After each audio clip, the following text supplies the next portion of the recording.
क्या आपको मैं सुनाई दे रहा हूं, दिखाई दे रहा हूं? बताओ कमेंट बॉक्स में ज्वाला जलाओ, हां की ना भरो कि क्या मेरी आवाज आपके कानों तक पहुंच पा रही है, क्या मैं दिखाई दे रहा हूं या नहीं भाइयों बहनों? बताओ। अरे ये क्या चेट आपके में शुरू है? हाँ सर हो गया, मेरे में शुरू नहीं हो रहा है। हो गया,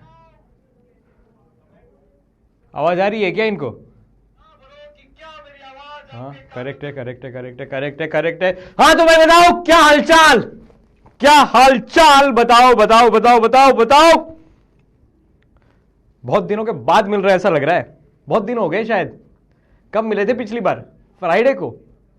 हाँ फ्राइडे को 5 बजे। सैटरडे, संडे, मंडे, 2 दिन हो गए भाई, 2 दिन हुए आपको मिल गए।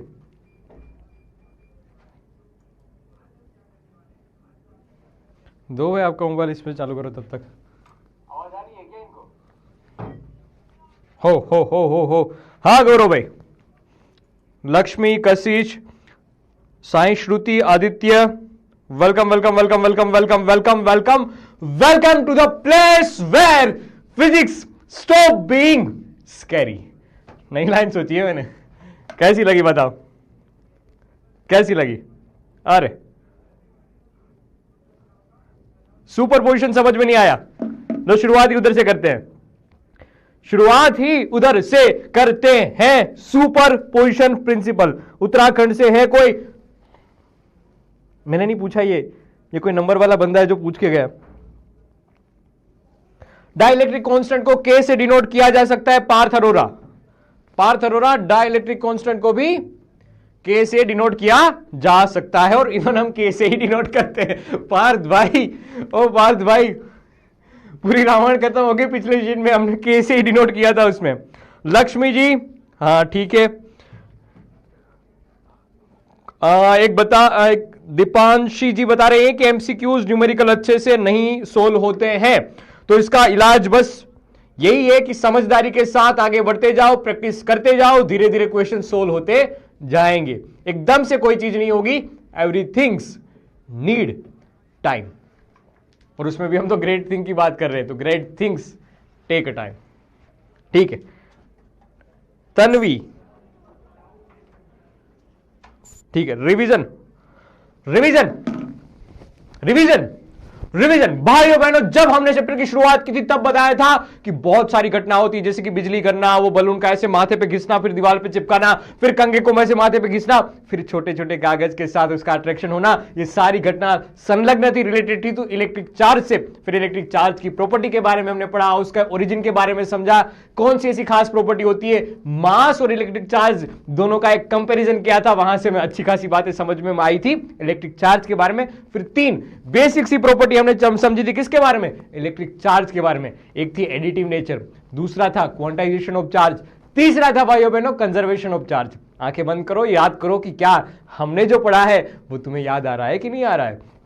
ठीक है, रिवीजन इज मस्ट बेटा। देख अब उसके बाद कहानी आगे बढ़ी थी, हमने मेथड ऑफ चार्जिंग पढ़ा था। 3 तरह की मेथड हुआ करती थी, by friction, bye conduction, by induction. तीनों की अपनी अपनी खास बात थी, कोई कोई कंडक्टर के लिए यूज होती थी, कोई कोई इंसुलेटर के लिए यूज होती थी, और कोई कोई में दोनों मेथड से चार्ज किया जा सकता है, दोनों को चार्ज किया जा सकता था। उसमें भी अच्छे खासे क्वेश्चंस भी हमने किए थे बेटा। उसके बाद एक इलेक्ट्रोस्कोप करके, गोल्ड लीफ इलेक्ट्रोस्कोप करके एक छोटा सा टॉपिक पढ़ा था। सेशन का अंत वहीं पे हुआ था। दूसरे सेशन में हमने कूलम्ब्स लॉ पढ़ा था। कूलम्ब्स लॉ में 2 चार्ज पार्टिकल के बीच के लगने वाला फोर्स को हम कहते हैं, 2 पॉइंट चार्जेस के बीच में लगने वाले इलेक्ट्रोस्टैटिक फोर्स को हम मैग्नीट्यूड वाइज डिनोट करते हैं के Q1 Q2 डिवाइड में R²। अगर पॉजिटिव नेचर दोनों का सेम नेचर है तो रिपल्सिव टाइप का फोर्स, दोनों का अपोजिट नेचर है तो अट्रैक्टिव टाइप का फोर्स। अगर एक से ज्यादा चार्जेस पार्टिकल हो तो क्या किया करते थे मेरे भाई बहन? तो क्या किया करते थे? तो सब कोई बड़ी बात नहीं थी। जैसे कि सुपरपोजिशन प्रिंसिपल क्या कहता है हमें, यही के बारे में तो समझाता था कि अगर एक से ज्यादा चार्ज पार्टिकल हो, एग्जांपल के रूप में ये छोटा वाला Q, ये छोटा वाला Q, ये छोटा वाला Q और यहां पर एक छोटा वाला Q।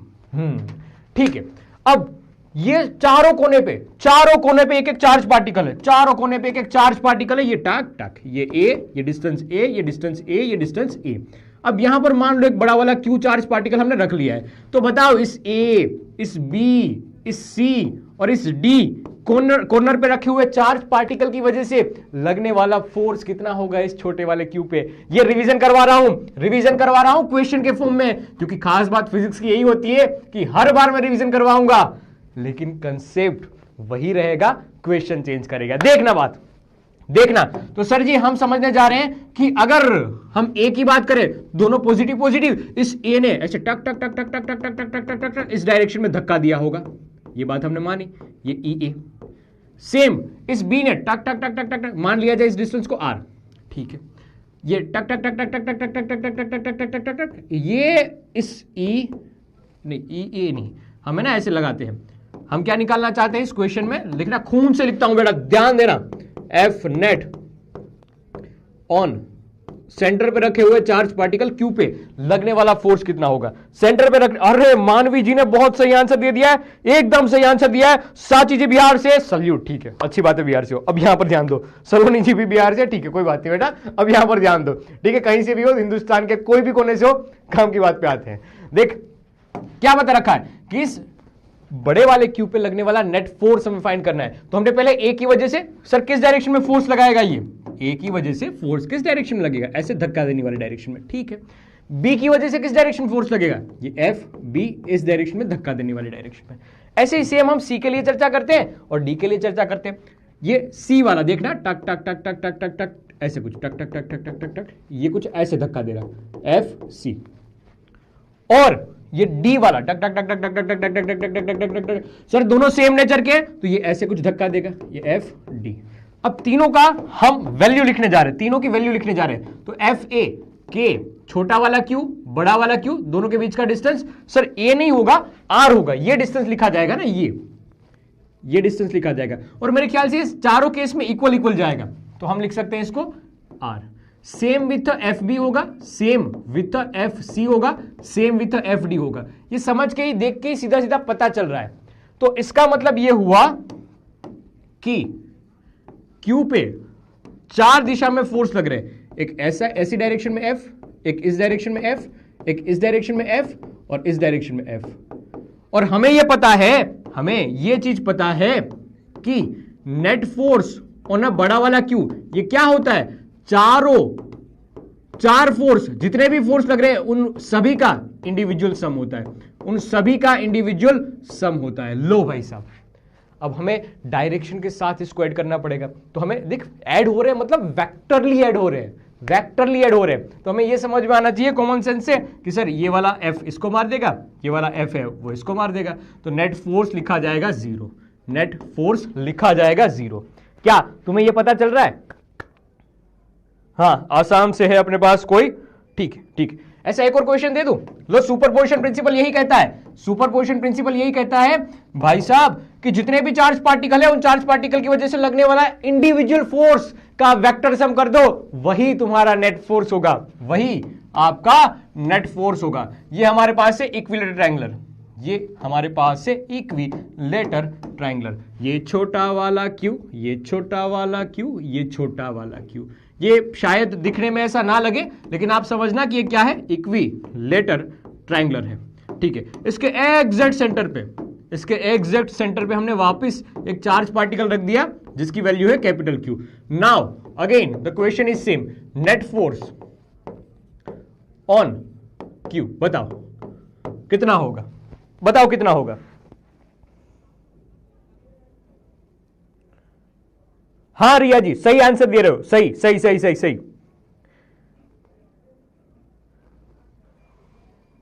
बेटा गौरलीन, शायद वही नाम है, प्रोनाउंसिएशन में कोई गलती की हो तो बेटा माफ करना। आप बता रहे हो कि क्वेश्चन ज्यादा करो, बेटा जितने क्वेश्चन अभी करवा रहा हूं वो अच्छी तरह से प्रैक्टिस कर लो, बाकी मैं आपको होमवर्क में भी दूंगा। और मेरे ख्याल से ऐप में अपलोड नहीं हुई है, WPP करके एक फाइल अपलोड होगी, वीकली प्रैक्टिस प्रॉब्लम, तो वो भी जल्द अपलोड हो जाएगी। उसके बाद आपको इस 3-4 सेशन के आपको क्वेश्चंस प्रैक्टिस मिल जाएंगे, ठीक है। अरे वाह वाह वाह वाह वाह वाह वाह, क्या बात है, क्या रीचा, अविका, लक्ष्मी जी, अमनप्रीत, शिवांगी, दीपांशी, बहुत सही, क्या भाई, क्या साहब, ये सुपरपोजिशन प्रिंसिपल ही तो है कि हम तीनों कॉर्नर की वजह से इस तीन जितने भी कॉर्नर, ये ए, ये बी, ये सी, ये जितने भी कॉर्नर है उनकी वजह से नेट फोर्स कितना लगेगा इस क्यू पे, उसका वेक्टर सम करने जा रहे हैं। तो एफ ए प्लस लिखा हमने एफ बी प्लस लिखा हमने एफ सी, ठीक है। और ये हमें ये पता चलेगा इसका मैग्नीट्यूड सभी का सेम होगा, F B is equal to F C होगा। यहां पर बड़े वाले क्यू की बात करो तो एक ऐसे धक्का देने डायरेक्शन में, एक ऐसे और एक ऐसे। तुम इसको सिंप्लीफाई भी करोगे तुम्हें पता चलेगा लामिस थ्योरम से, या फिर इसको कंपोनेंट लेके भी सोल्व करोगे, ये आपस में ही मार दिए जाएंगे, इसलिए नेट फोर्स 0 होगा। एक और क्वेश्चन करवा दो यार, मेरी इच्छा नहीं हो रही है। किसी ने बोल दिया ना सुपरपोजिशन प्रिंसिपल, मतलब हम जेई में तो इसको भर भर के क्वेश्चन करवाते हैं, लेकिन हम एक सर्टेन लेवल तक जाएंगे जहां पर हमारी अंडरस्टैंडिंग बिल्ड हो जाए अच्छी खासी, उसके बाद आप क्वेश्चन प्रैक्टिस करते रहो, सेटिस्फाइड, मतलब आपको सेटिस्फेक्शन मिलता जाएगा। किधर गया ये, टन टन टन टन टन टन, स्वाहा, देखा अब्राकडाब्रा। लो अपने पास एक और क्वेश्चन, हटाओ इसको, अपने पास एक और क्वेश्चन ये है मेरे भाई बहनों, क्वेश्चन ये है मेरे भाई बहनों कि अपने पास है एक स्क्वायर, वापस वही वाला सेम टाइप का क्वेश्चन, ABCD नाम दे दूं इसको, ठीक है, दे दिया जाए, ये A B C और ये वाला D, बीच में हमने रख दिया एज इट इज वापस एक चार्ज पार्टिकल जिसकी वैल्यू रख दी है हमने Q, एक चार्ज पार्टिकल जिसकी वैल्यू रखी है हमने Q। हर एक कोने पे क्या रखा हुआ है, एक चार्ज पार्टिकल छोटा q, एक चार्ज पार्टिकल छोटा q, एक चार्ज पार्टिकल छोटा q, एक चार्ज पार्टिकल छोटा q। थोड़ा इसमें हम है ना मॉडिफाई करते हैं, मॉडिफाई करने पे हमें पता चला ये माइनस q है। बताओ what about direction of F net on capital Q। Option आपके पास है भाइयों बहनों ए सी, ऑप्शन नंबर बी आपके पास सी ए, सी ऑप्शन है आपके पास बी डी, डी ऑप्शन है आपके पास डी बी। बताओ आपके सामने एक क्वेश्चन आ गया है। ओम सिंह पूछ रहे हैं बेटा अमित भाई आप कहां से हो, बता देना इसको कमेंट बॉक्स में, और हो सके तो अपने पर्सनल नंबर भी शेयर कर देना, आपस में बातें करते रहना बेटा। हाँ आपस में बात कर लो यार। हाँ अमित भाई बता रहे हैं कर्नाटका से, बेटा नंबर शेयर कर देना उस भाई को, ओम सिंह को, फिर आराम से आप दोनों चैट करो, हम क्लास खत्म होगी तो आपको बुला लेंगे बेटा, ठीक है।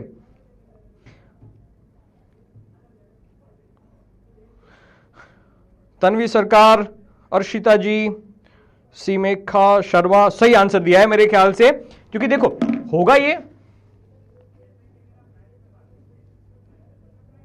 मैं सोल्व करके दिखाता हूं बेटा। किसने बताया, अनुष्का जी ने, ठीक है। देखना सोचना समझना इसके बारे में, मैं जो बात बता रहा हूं उस पर गौर करना, ठीक है। अब देखो ये डिस्टेंस सबके लिए सेम होगा, ये डिस्टेंस सबके लिए सेम होगा, ये डिस्टेंस सबके लिए सेम होगा, ये डिस्टेंस सबके लिए सेम होगा, ठीक है। ये डिस्टेंस को हमने सिंप्लीफाई में नाम दे दिया r, ठीक है। ये डिस्टेंस सबके लिए r r r, हमें कितना होगा वो भी हम फाइंड कर सकते हैं, जरूरत पड़ने पे हम ये भी फाइंड कर सकते हैं, ठीक है। अब एक सिंपल तरीके से आप समझो, जो हमने पिछला क्वेश्चन करवाया था ना, कुछ वैसी ही बात है यहां पर। देखो सोचना समझना कि जो ए वाला है वो इस डायरेक्शन में फोर्स लगा रहा होगा इसको एफ ए, हाँ क्या नेगेटिव क्यू वाला है वो इसको ऐसे खींच रहा होगा, ये देख नेगेटिव क्यू है, हर चार्ज पार्टिकल वो पॉजिटिव है, ये वाला नेगेटिव है, तो क्या है इसको खींच रहा होगा, अगर खींच रहा होगा तो F A plus F C यहां पर लिखा जाएगा। बाकी देख बी वाला एफ बी ऐसे धक्का देगा और एफ डी ऐसे धक्का देगा, तो हमें यह समझ में आ रहा है सर कि F A F B and F D तो आपस में ही कैंसल आउट हो जाएंगे, सम किसका होगा, वेक्टर सम होगा इसका, कि इस डायरेक्शन में आपको नेट फोर्स देखने को मिलेगा। यहां पर भी due to symmetry, by symmetry magnitude सबका सेम होगा, F A is equal to F B is equal to F C is equal to F D होगा। लेकिन ये जो एफ ए और एफ सी होगा उसकी डायरेक्शन टुवर्ड्स द ए सी है, ए सी की डायरेक्शन में, ए से सी की ओर जाती हुई डायरेक्शन में, इस वजह से राइट ऑप्शन ए सी हो जाएगा। क्या आप मेरी बात समझ पा रहे हो? ठीक है, बहुत बढ़िया। नहीं शाहिब साहिबजोत कौर, सर मेरे नाम से कोई दुश्मनी है क्या? मेरा नाम ही नहीं बोलते। बेटा आपकी तो पूरी कमेंट मैंने पढ़ी है, आंसर तो मैं भी देता हूं। तथास्तु। अनुष्का चेट्स में भी आंसर देना होता है क्या भाई साहब? ठीक है,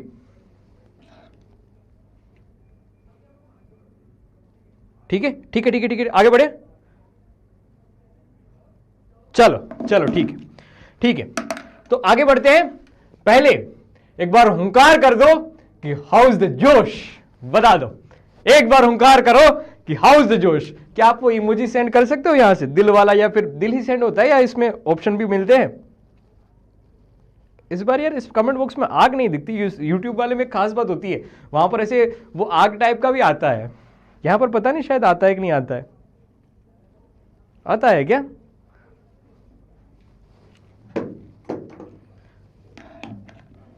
नहीं आता है। काला दिल किसी ने लग दिया यहां पर 50-100। ठीक, ठीक है, बहुत बढ़िया, बहुत बढ़िया, बहुत बढ़िया। अब देखना, एक कहानी बताता हूं बेटा। हुआ ये कि ये तो आपके साथ भी होता होगा, लेकिन कहानी ऐसी है कि मेरा दोस्त है गोलू भाई, ठीक है। उसकी एक गंदी आदत ये है कि किसी सुंदर कन्या को देख के ना वो एकदम अट्रैक्ट हो जाता है। तो पता नहीं उसके ऊपर कौन सा फोर्स लग रहा है या फिर कौन से फील्ड के जोन में वो चला जा रहा है कि एकदम वो खींचा चला जाता है सुंदर कन्या को देख के। ये शायद आपके साथ भी हो सकता है या आपके दोस्तों के साथ भी हो सकता है। हाँ, किसी ने कमेंट बॉक्स में आग लगाई है। ठीक है, ठीक है। तो ये कहानी ऐसी है कि गोलू भाई सुंदर कन्या को देख के अट्रैक्ट हुआ जा रहा है। तो पता नहीं उस सुंदर कन्या के पास कोई ऐसी स्ट्रेंथ है, कोई ऐसी फील्ड है कि उसके जोन में आने से गोलू भाई अट्रैक्ट हुआ जा रहा है, या फिर इस गोलू भाई के ऊपर कौन सा फोर्स लग रहा है। पता है आपके, मतलब आपको क्या लगता है कि इसके पीछे क्या रीजन रहा होगा? कोई ऐसी फील्ड रही होगी, कोई ऐसा फोर्स लग रहा होगा। सेम लाइक शायद ये आपके साथ भी होता है क्या? आपके साथ भी तो ऐसा होता है क्या? गोलू भाई आप ही तो नहीं हो क्या? आप ही तो गोलू सेना के मेंबर नहीं हो? ठीक है, छोड़ो, फोर्स ऑफ अट्रैक्शन। ठीक है, तो कहानी ऐसी है कि हाँ, कहानी ऐसी है कि जैसे ये मदर अर्थ जैसे बताया था न्यूटन साहब ने कि वो सेब गिरा था तो इस धरती पे ही गिरा था। वो क्यों होता है? क्योंकि फोर्स ऑफ अट्रैक्शन, ये जो धरती माँ है, मतलब कोई भी ऑब्जेक्ट दूसरे ऑब्जेक्ट को अपनी तरफ खींचता है, दोनों के पास मास होना चाहिए, कंडीशन है। अब छोटा सा मास है, सेब इसको ज्यादा धरती माँ सेब को ज्यादा खींचेगी। सेम टाइम में उस सेब ने भी इस पृथ्वी के ऊपर फोर्स लगाया होगा, लेकिन भाई इनका मास तो देखो, इनका मास तो बहुत बड़ा है उस सेब की कंपेरिजन में। मतलब छोटी सी बात मैं ये बता रहा हूं कि अगर यहां पर सेब है तो इस फल के ऊपर भी फोर्स लग रहा होगा, इनके ऊपर भी एक फोर्स लग रहा होगा, ठीक है। लेकिन फोर्स का मैग्नीट्यूड सेम होगा, लेकिन दोनों का एक्सेलरेशन अलग अलग होगा, क्योंकि acceleration force divide by mass होता है। तो ठीक है, छोड़ो छोड़ो छोड़ो सर, छोड़ो सब बोला। मैं उस मैकेनिक्स वाले पार्ट में नहीं जा रहा हूं। बहुत सिंपल तरीके से एक बात बताता हूं, देखना, सोचना, समझना इसके बारे में। हाँ बेटा, देख कि क्या पृथ्वी के पास ऐसी कोई फील्ड है, पृथ्वी के पास कोई ऐसी फील्ड है कि जिस फील्ड में कोई भी आता है तो उसको अट्रैक्ट कर लेती है, जस्ट लाइक अ सुंदर कन्या, जस्ट लाइक अ सुंदर कन्या।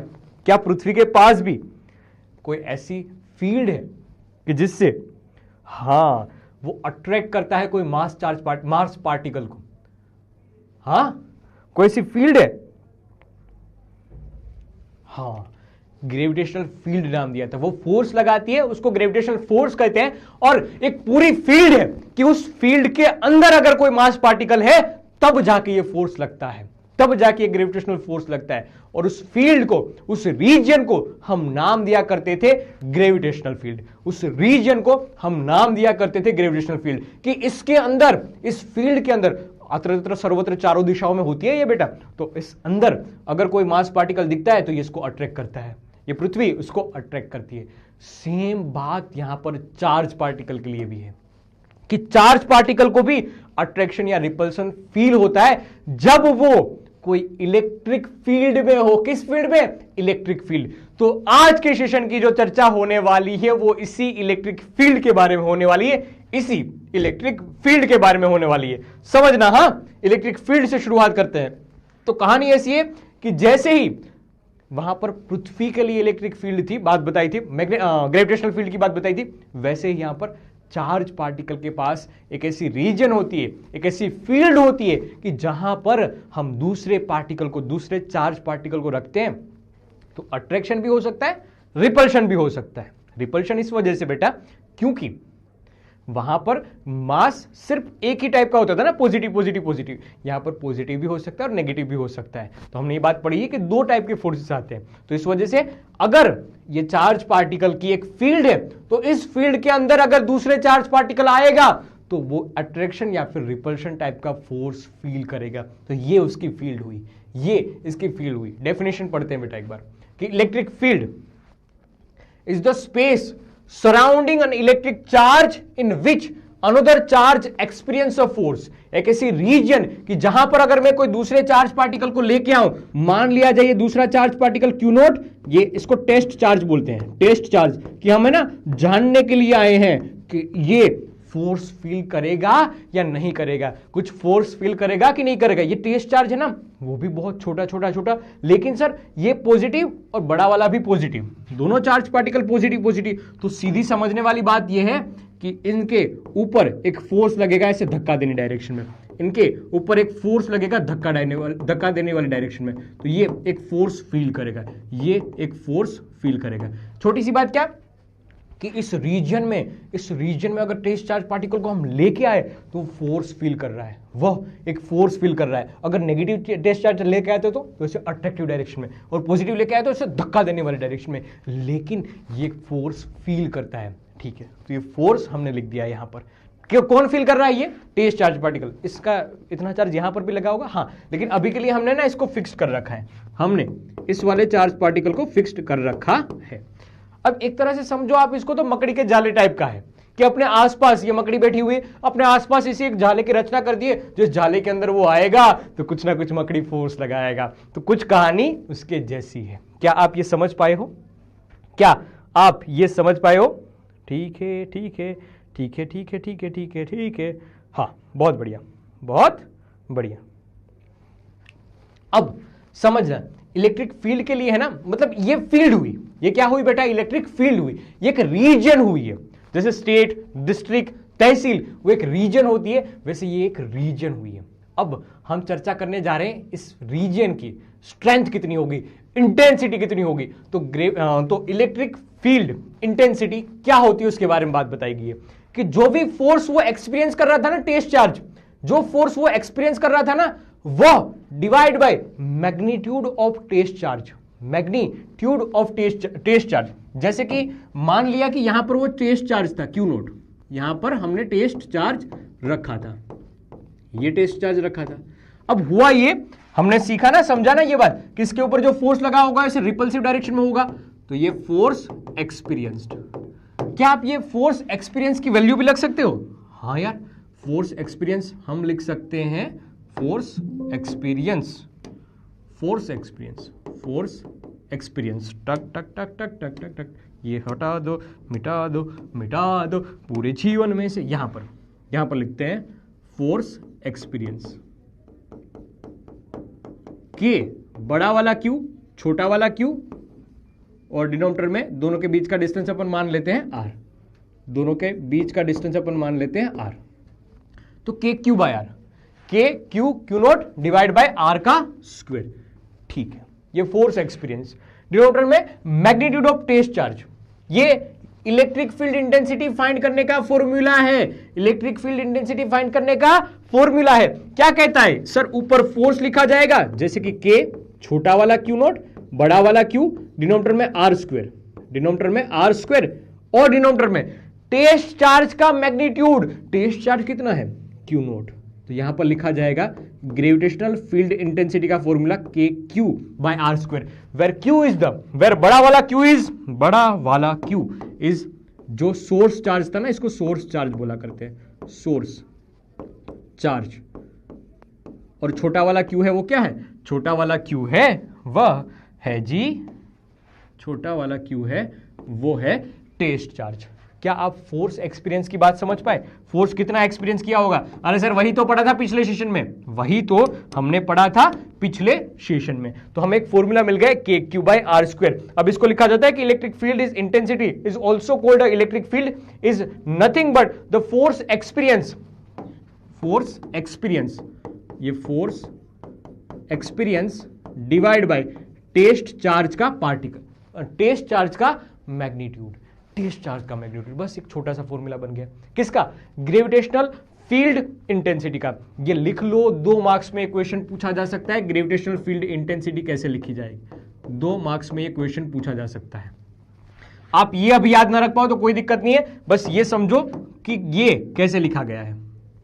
फोर्स एक्सपीरियंस पर या फिर बाय टेस्ट चार्ज का मैग्नीट्यूड। क्या बेटा? टेस्ट चार्ज का मैग्नीट्यूड। ठीक है, ठीक है, ठीक है, ठीक है।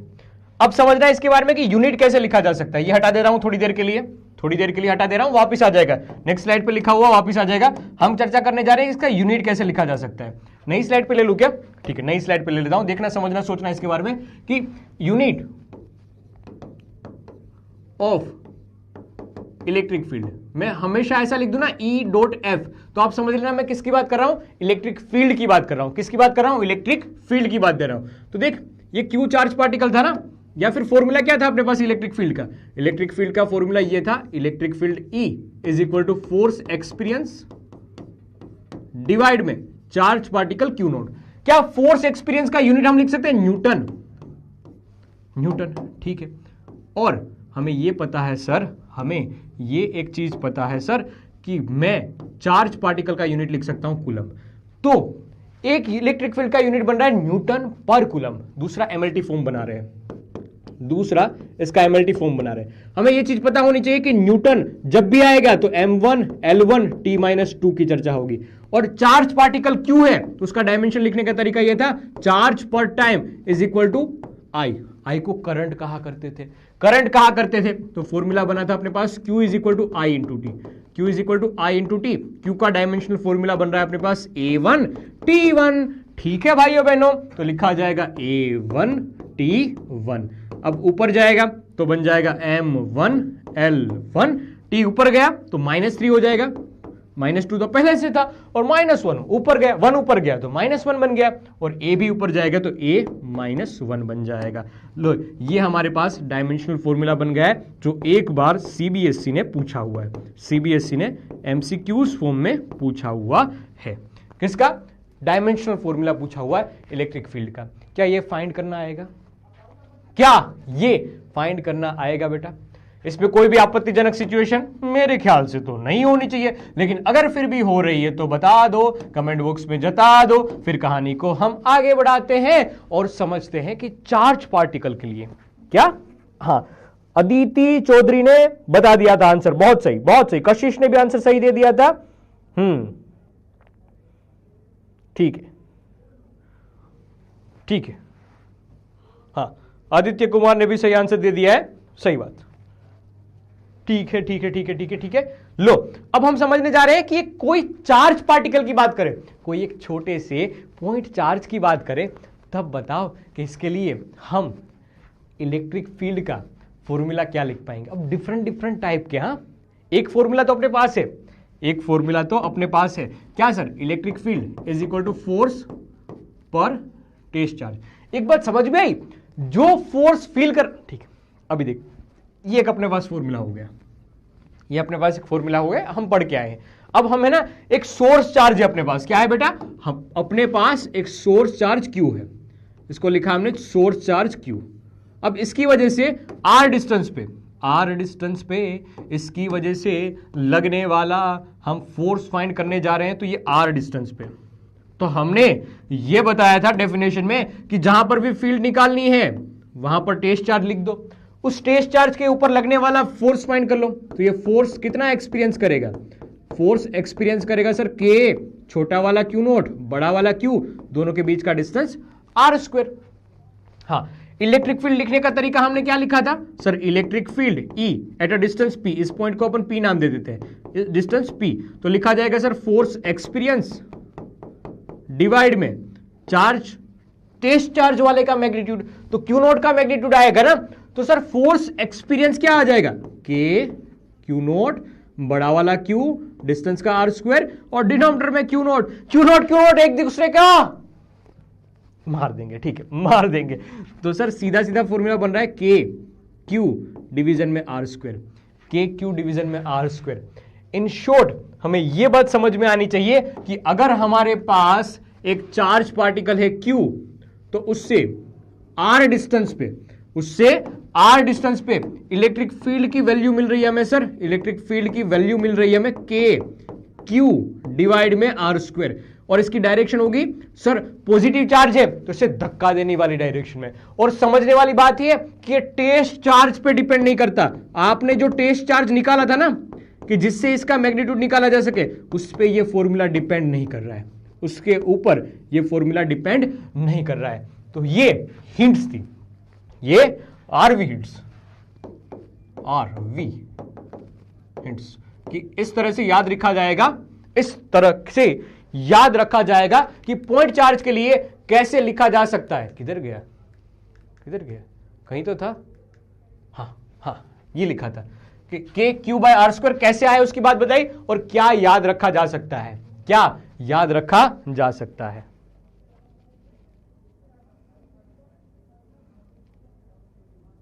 डायरेक्शन ऑफ पॉजिटिव क्यू, ठीक है। हाँ एक और बात,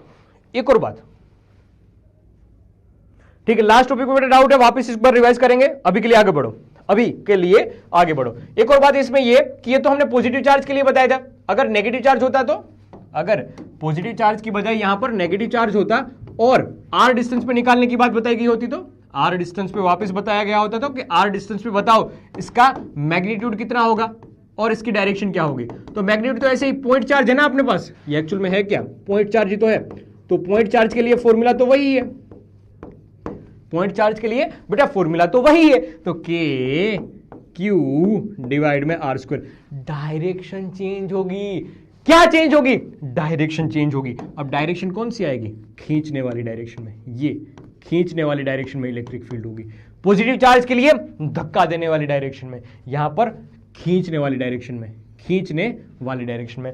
मैग्नीट्यूड में कोई चेंज नहीं आता है, डायरेक्शन में चेंज आता है। डिस्टेंस अगर सेम है तब की बात है, चार्ज पार्टिकल का मैग्नीट्यूड सेम है तब की ये बात है। क्या ये छोटी छोटी बातें आपको समझ में आ रही है? ये पॉइंट चार्ज के लिए बात थी, नेगेटिव के लिए, लेकिन मैंने पहले से बता दी, मैंने पहले से इसको बता दिया, ठीक है, ये बात ठीक है। स्लाइड को मैं मिटा दे रहा हूं। अब क्या यहां तक की बात क्लियर कट है?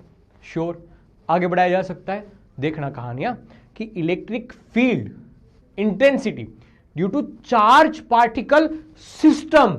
अब एक से ज्यादा पार्टिकल है अपने पास, क्या एक से ज्यादा पार्टिकल है अपने पास, तो मैं है ना इसको वापस सुपरपोजिशन प्रिंसिपल जिससे मैंने क्वेश्चन करवाए थे उसी से रिलेट करवाता हूं, उसी से मैं रिलेट करवाता हूं कि यहां पर मान लिया जाए कि बहुत सारे पार्टिकल है, ए, यहां पर बी, यहां पर सी और यहां पर डी, हर एक जगह पे एक एक चार्ज लिखा हुआ है, एक एक चार्ज रखा हुआ है, एक क्यू ए, यहां पर रखा हुआ है क्यू बी, यहां पर रखा हुआ है क्यू सी, यहां पर रखा हुआ है क्यू डी। इक्वल इक्वल नहीं है, इक्वल इक्वल नहीं है, ठीक है। और मिड में पूछा गया है कि इलेक्ट्रिक फील्ड की वैल्यू क्या होगी, मिड में पूछा गया है कि इलेक्ट्रिक फील्ड की वैल्यू क्या होगी। यहां पर इलेक्ट्रिक फील्ड की वैल्यू क्या होगी, सेंटर पे, सेंटर पे इलेक्ट्रिक फील्ड की वैल्यू क्या होगी।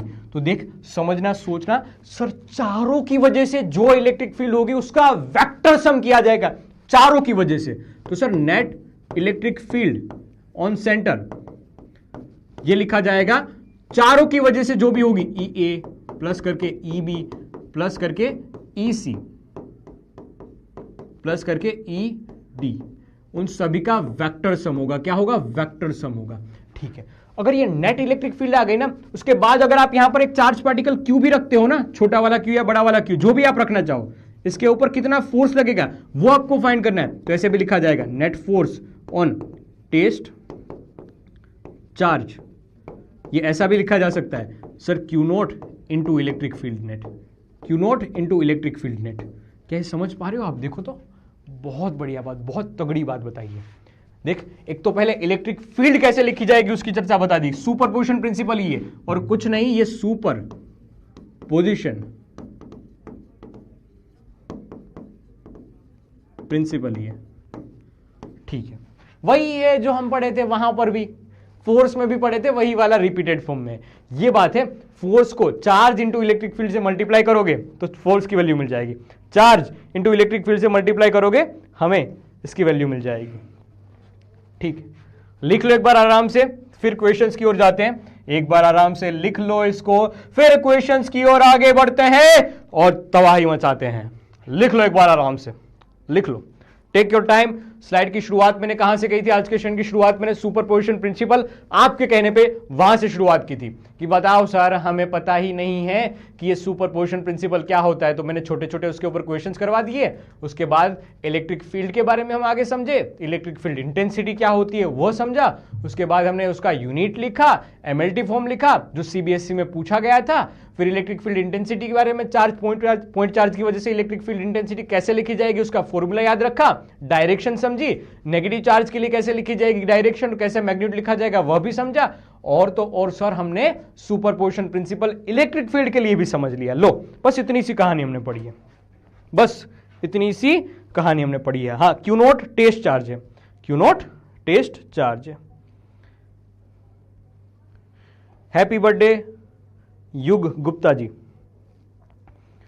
ठीक है, आपके में चल रही है, स्लो ही है सब। ठीक, रिपीट कर दिया कार्तिक आपके कहने से पहले ही मैंने। सैटरडे को holiday? No, only Sunday is holiday. हाँ, ये वाला ना, ऐसा लिखा करते थे ना, electric field is equal to force upon charge particle Q naught. तो यहां से हमने फॉर्मूला बनाया है कि क्यू नोट को मल्टीप्लाई कर दो, क्यू नोट को मल्टीप्लाई कर दो, लो ये आ गया फॉर्मूला। ठीक है, ठीक है, ठीक। टीपी पे नहीं मिला, ये कर तो दिया मैंने। Electric field is equal to force upon Q naught, ऊपर गया Q naught into E, Q naught into E, direction के साथ लिख लिया हम। अरे भाई समझ कब आदत छूटेगी? What is the formula? अरे कंसेप्ट को पकड़ो बेटा, फॉर्मूले को नहीं पकड़ना है। कंसेप्ट को पकड़ोगे फॉर्मूला ऑटोमेटिकली याद आता जाएगा। अरे आरती अभी यहां पर रहो ना, जून में क्लासेस होगी क्या?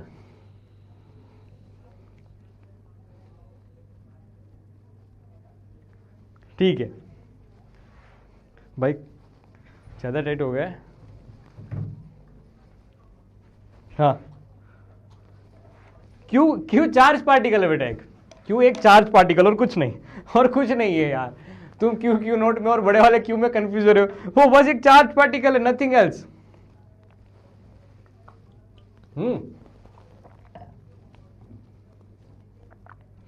क्यू नोट मतलब एक टेस्ट चार्ज को रिप्रेजेंट करने का तरीका है, सिंबल से मत जाओ। तरुण गुप्ता कहां मैंने इग्नोर किया बेटा, बताओ।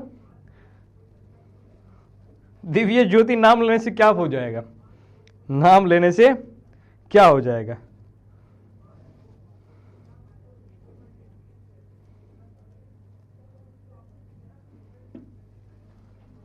अरे जब तक पढ़ सकते हो उतना तो पढ़ो। साई श्रुति जी, ठीक है, आगे बढ़ सकते हैं क्या? आगे बढ़ सकते हैं क्या? ये फोर्स का फॉर्मूला लिखा है आपने, अब्दुल्ला सलमान जी। अभी क्वेश्चन पे आएंगे आलोक। क्या है सिद्दीकी जी? हाँ आदित्य बताओ। पिछले जन्म में हम दुश्मन थे बेटा, तू करुण अर्जुन था और मैं डाकू मंगल सिंह था। डाकू मंगल सिंह और करण अर्जुन एक फिल्म में थोड़ी आते हैं, तो कौन था वहां पर? ठाकुर था क्या? को क्या था? नहीं, क्या है यार, आप भी फिल्म तो देखा करो टाइम से। ठीक है, ठीक है। नमन जी आएंगे उस इलेक्ट्रिक फील्ड के ऊपर, कंडक्टर के ऊपर भी आएंगे। हाँ पूर्वी जी। अरे रुद्रा तो काम की बात करो, इग्नोर नहीं करूंगा।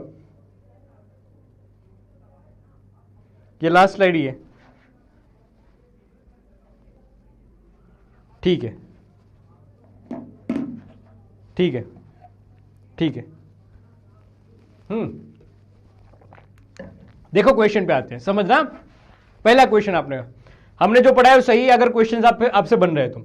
An isolated point charge particle produce an electric field E at a point 3 metre, मतलब एक चार्ज पार्टिकल है, इससे 3 मीटर दूर, इससे 3 मीटर दूर एक इलेक्ट्रिक फील्ड का फॉर्मूला बनेगा जिसको हमने E लग दिया है, ये E बता रहे हैं। तो बताया गया ये है कि the distance of the E point eight which the electric field is will be E by 4, distance of the P point, यहां पर P point at the which the electric field will be E by 4, कि ये कौन सा ऐसा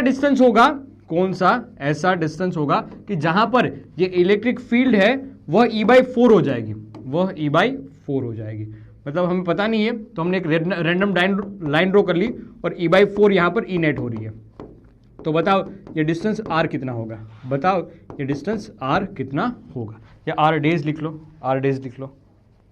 ठीक है, बहुत सही बात। सीधी सी कहानी ये है यहां पर कि सर पहले तो समझो, सोचो और लिखो कि सर फॉर्मूला क्या कहता था sir, charge particle KQ divide में R स्क्वायर, मतलब 3 का स्क्वायर। अब यहां पर इलेक्ट्रिक फील्ड E नेट कितनी लिखी है, E नेट लिखी गई है, उसका फॉर्मूला ऐसा लिखा जा सकता है कि KQ डिस्टेंस हमें पता नहीं है तो R डेज का स्क्वायर, और E by 4 है तो E की वैल्यू हमें पता है, E की वैल्यू यहां पर सब्स्टिट्यूट कर दो, KQ डिवाइड में 3 का स्क्वायर और डिनोमिनेटर में यहां पर 4 का स्क्वायर। बस अब सिंप्लीफाई करना है, दोनों तरफ से KQ मर जाएगा और सिंप्लीफाई थोड़ा सा इसको सिंप्लीफाई करोगे, देखना KQ गया, डिनोमिनेटर का डिनोमिनेटर नीचे गया, तो कुछ ऐसा बन जाएगा 3 का स्क्वायर इंटू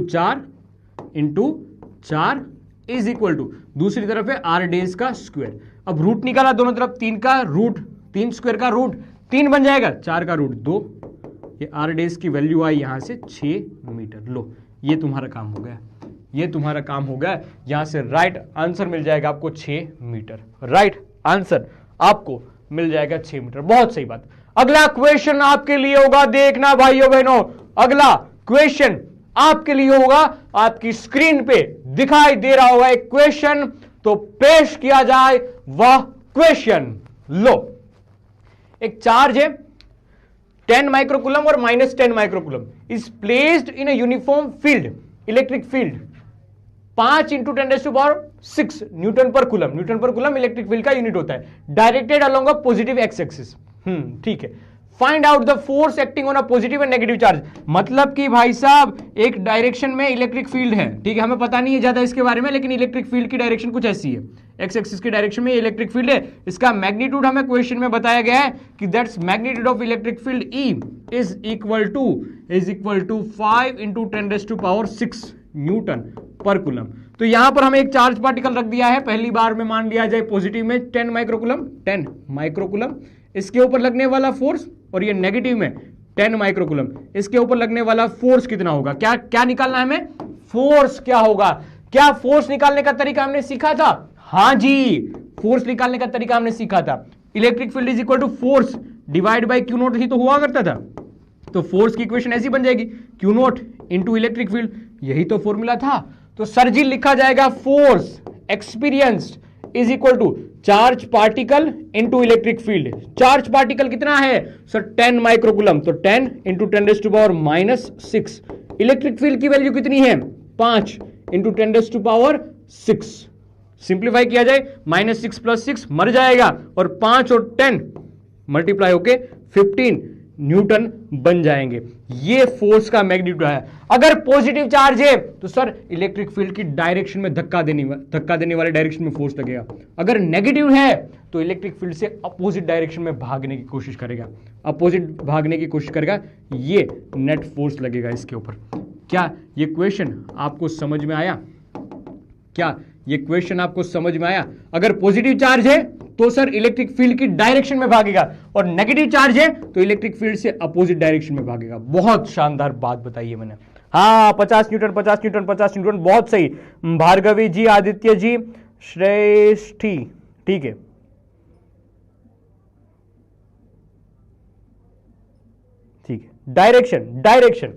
डायरेक्शन अगर इलेक्ट्रिक फील्ड में पॉजिटिव चार्ज रखो तो इलेक्ट्रिक फील्ड की डायरेक्शन में भागता है, पॉजिटिव चार्ज इलेक्ट्रिक फील्ड की डायरेक्शन में भागता है, और अगर नेगेटिव चार्ज रखो तो इलेक्ट्रिक फील्ड से अपोजिट डायरेक्शन में भागता है। क्या? नेगेटिव चार्ज इलेक्ट्रिक फील्ड से अपोजिट डायरेक्शन में भागता है और पॉजिटिव इलेक्ट्रिक फील्ड की डायरेक्शन भागता है। ये हिंट याद रखना है, ये आरवी हिंट्स, ठीक है, ये काम की बात, इस क्वेश्चन के लिए काम की बात। तो डायरेक्शन आप बता सकते हो, मैंने यहां इशारों से बताइए कि डायरेक्शन क्या होगी, लेकिन आप पूरा लिखना है इसको, आप इसको पूरा लिखना कि पॉजिटिव चार्ज के लिए डायरेक्शन क्या होगी, नेगेटिव चार्ज के लिए डायरेक्शन क्या होगी।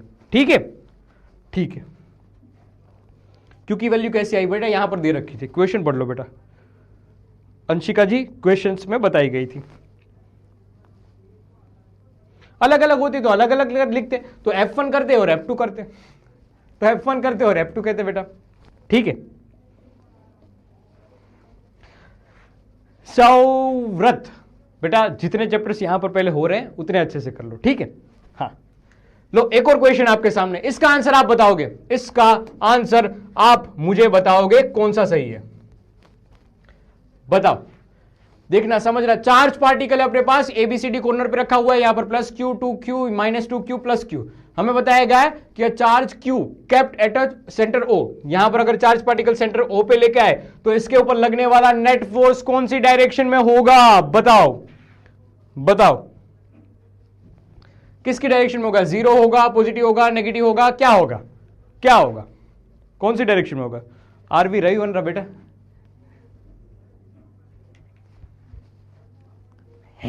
रुचि यादव जीरो,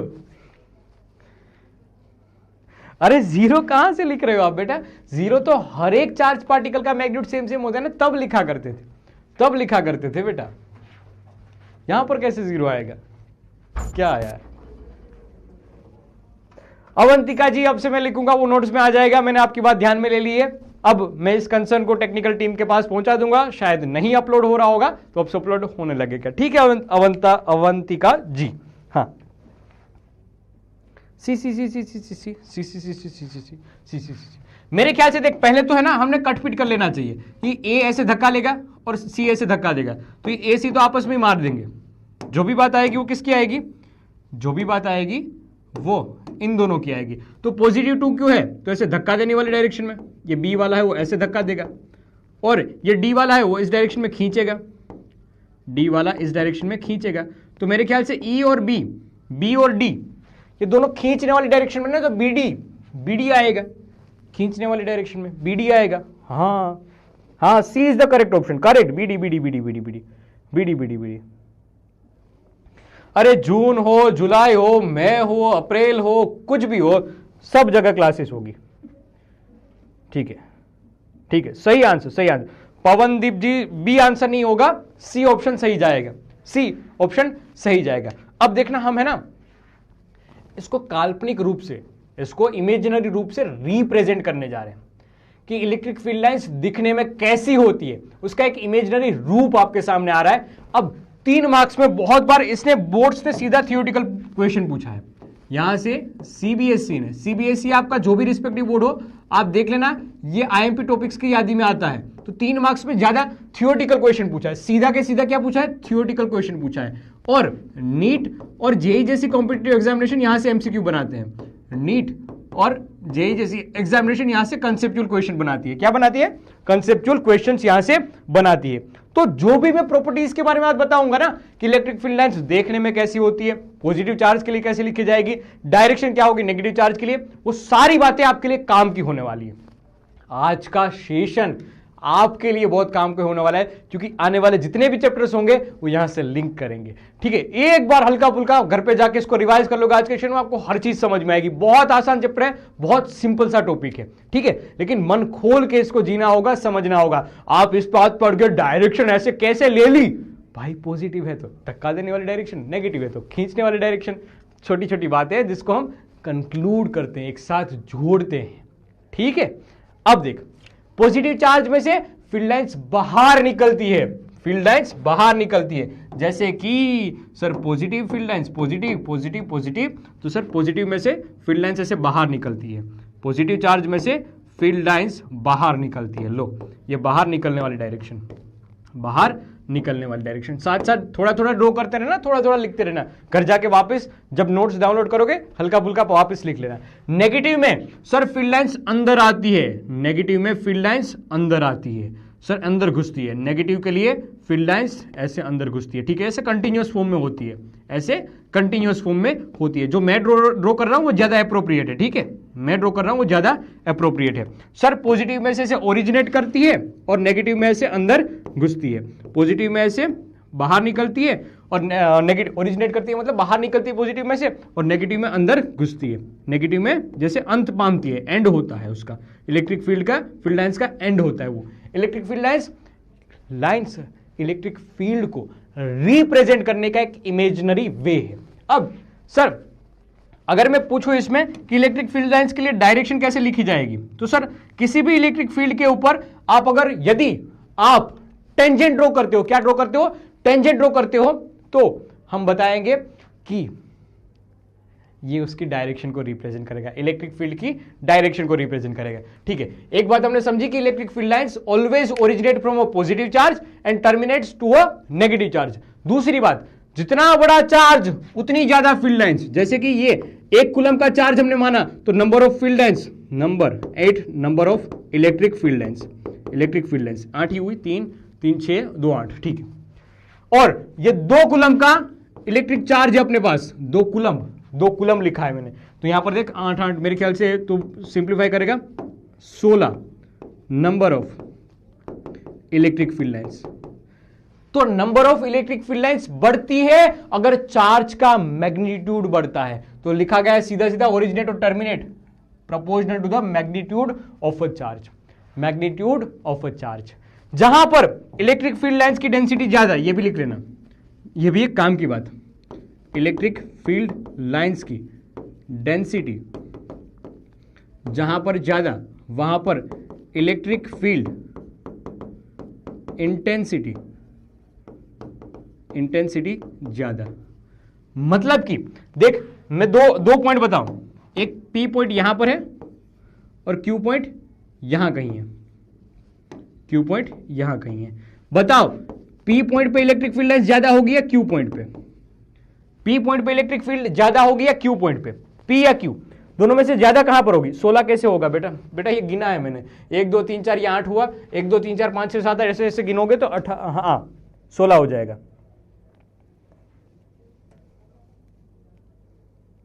अरे आदित्य यूनियल क्या क्या दिक्कत है बेटा आपको?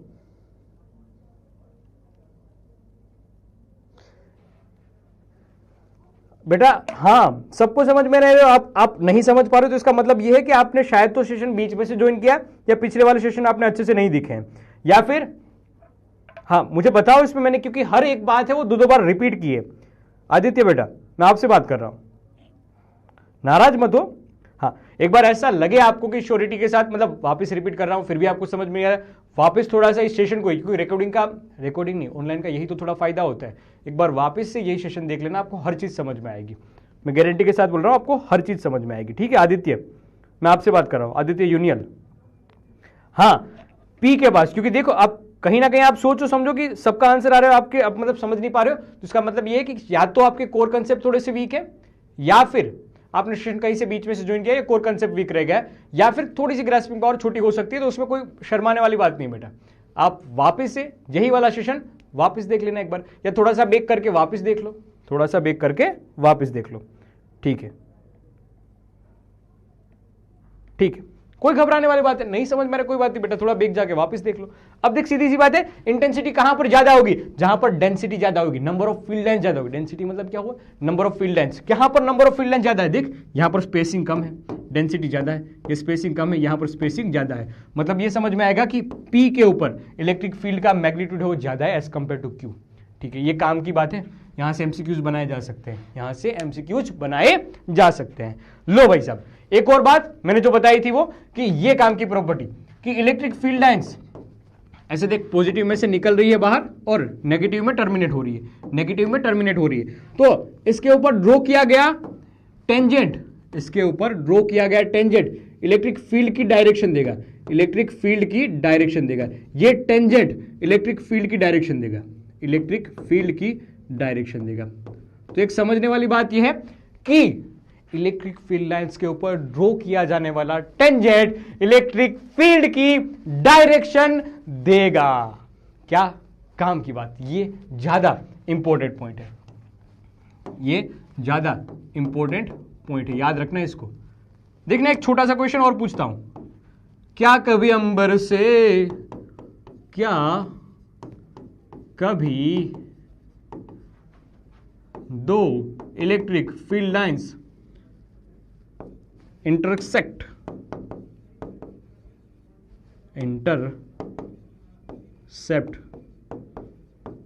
कर सकती है? क्या कभी दो field lines, electric field lines intercept कर सकती है? क्या लगता है आपको, आपको क्या लगता है? शानू दास, ले लिया आपका नाम, बताओ अब शानू दास, आपको ही पूछा जा रहा है क्वेश्चन कि क्या कभी दो इलेक्ट्रिक फील्ड लाइंस इंटरसेप्ट कर सकती है, एक दूसरे को ऐसे काट सकती है? क्या कहना है आपका? No no no no no no no no no no no no no no no no no no. तो what about the reason behind that? What about the reason why? ये क्वेश्चन पूछा गया था एक बार सीबीएसई ने, और एक बार ये नीट या फिर शायद पता नहीं ये नीट थी या जेई थी या सीयूईटी थी, लेकिन कंप्यूटर एग्जामिनेशन में इसका एसिडिटी और रीजन टाइप का क्वेश्चन पूछा गया था कि ये क्यों नहीं हो सकता। तो इसके रीजन में बताया जाता है कि अगर दो इलेक्ट्रिक फील्ड लाइंस एक दूसरे को काटेगी तो इंटरसेप्ट वाले पॉइंट पे दो टेंजेंट ड्रॉ होंगे, दो टेंजेंट ड्रॉ होंगे, जैसे कि ये टेंजेंट 1, ठीक है, ये टेंजेंट 1 और ये टेंजेंट 2। तो दो टेंजेंट मतलब कि दो इलेक्ट्रिक फील्ड की डायरेक्शन एक ही पॉइंट पे दो इलेक्ट्रिक फील्ड की डायरेक्शन कैसे हो सकती है गुरुजी? ऐसा तो इम्पॉसिबल है, ऐसा तो इम्पॉसिबल है। तो बताया गया है कि टू इलेक्ट्रिक फील्ड लाइंस, याद रखना ये रीजन है।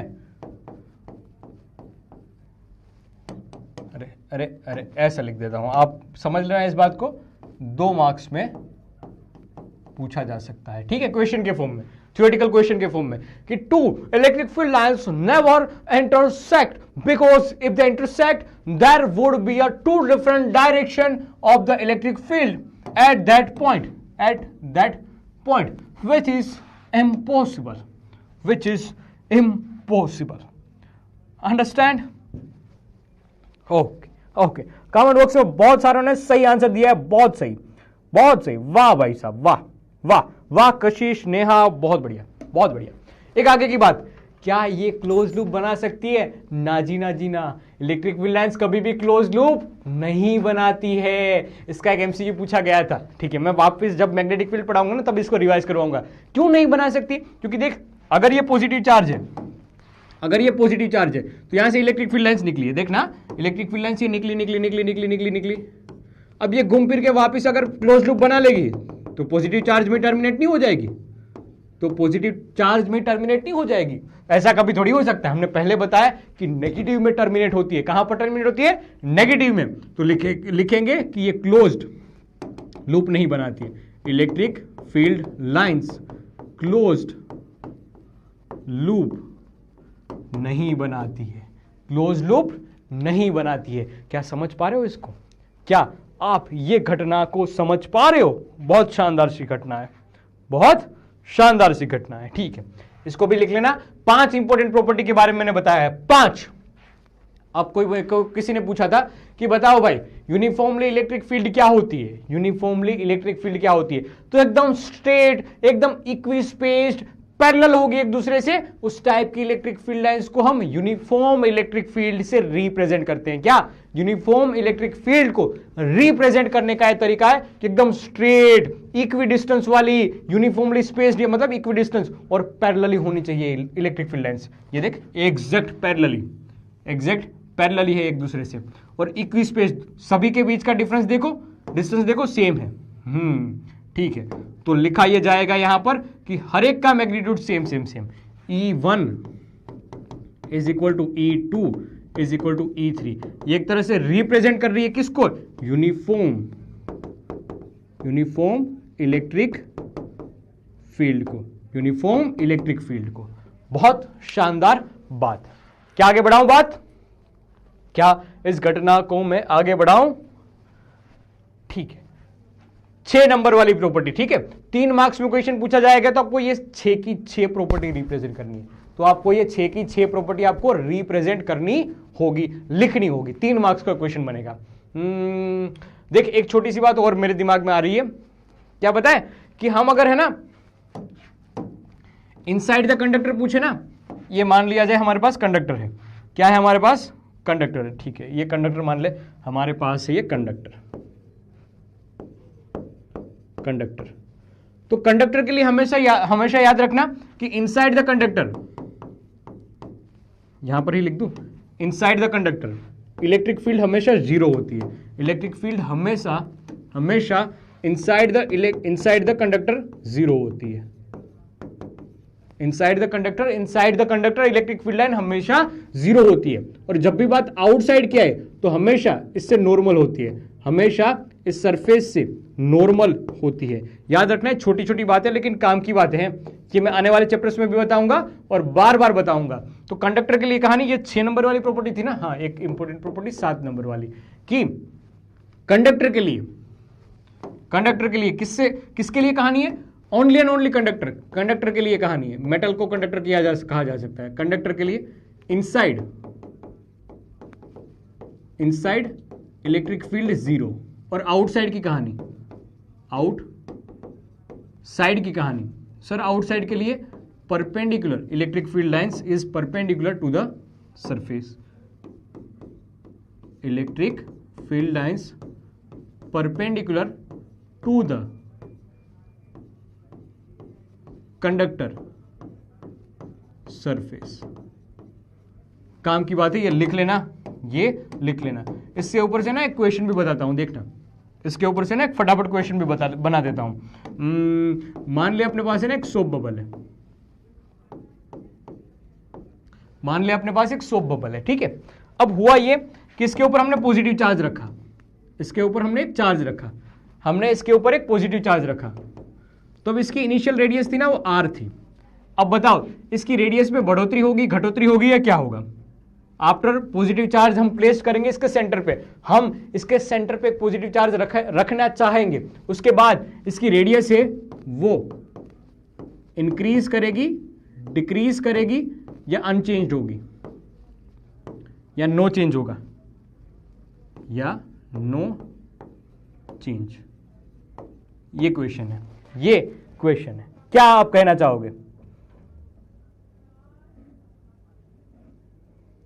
अरे स्पेलिंग गलत है, सुधार लेना अंशिका जी, सुधार लेना, ठीक है। ये पढ़ाऊंगा सेकंड चैप्टर में बेटा, ऐसा क्यों होता है कंडक्टर के लिए। बता दूं, हल्का फुल्का बता दूं। देख, एक्चुअली में कंडक्टर के अंदर बहुत सारे फ्री इलेक्ट्रॉन्स होंगे, और अगर फ्री इलेक्ट्रॉन्स के अंदर मतलब इलेक्ट्रिक फील्ड यहां पर है तो फ्री इलेक्ट्रॉन्स तो सर भागने लगेंगे। हम पढ़ रहे हैं charge at a rest, electrostatic की कंडीशन। कंडक्टर के लिए इलेक्ट्रोस्टैटिक की कंडीशन के हिसाब से इनसाइड इलेक्ट्रिक फील्ड 0 होगी। ठीक है, अभी के लिए छोड़ दे, कोई बात नहीं, दूसरे चैप्टर में डिटेल में पढ़ाऊंगा कंडक्टर की, जब बात बताई जाएगी तब। ठीक, इंक्रीज करती है क्यों? देखना कि सर होता ये कंडक्टर के लिए कि जैसे ही आप पॉजिटिव चार्ज छोड़ते हो ना, ये चार्ज जो सरफेस पे डिस्ट्रीब्यूटेड हो जाता है, ये चार्ज अंदर से बाहर निकल जाता है और सरफेस पे डिस्ट्रीब्यूटेड हो जाता है। अब हर एक चार्ज के बीच में ये चार्ज, कंडक्टर की प्रॉपर्टी में हमने पढ़ा था ना कि अगर इनसाइड द कंडक्टर तुम चार्ज रखोगे कुछ तो सरफेस पे डिस्ट्रीब्यूट कर जाता है। कंडक्टर वर्सेस इंसुलेटर में पढ़ाया था chapter number class number 1, session number 1 तब। तो सर ये सरफेस पे डिस्ट्रीब्यूट हो जाएगा और हर एक पॉजिटिव वाला पार्ट एक दूसरे को रिपेल करेगा, जिसकी वजह से इसकी रेडियस है वो बढ़ेगी। सेम अगर मैं नेगेटिव चार्ज रखता तो इस कंडक्टर के ऊपर मैं नेगेटिव चार्ज रखता तो क्या होता? बताओ। हाँ प्रकृति जी, आपके ऊपर ही ध्यान है, बताओ अगर मैंने नेगेटिव चार्ज रख दिया तो क्या होगा? तो इसकी रेडियस बढ़ेगी, घटेगी, क्या होगा? इस कंडक्टर के ऊपर जिसके ऊपर नेट चार्ज कुछ नहीं था, नेट चार्ज 0 था, तो हमने एक बाहर से पॉजिटिव क्यों रखा, तब रेडियस बढ़ी। अगर मैं नेगेटिव चार्ज रखता तो रेडियस बढ़ती, घटती, क्या होता? No change. अरे भाई साहब,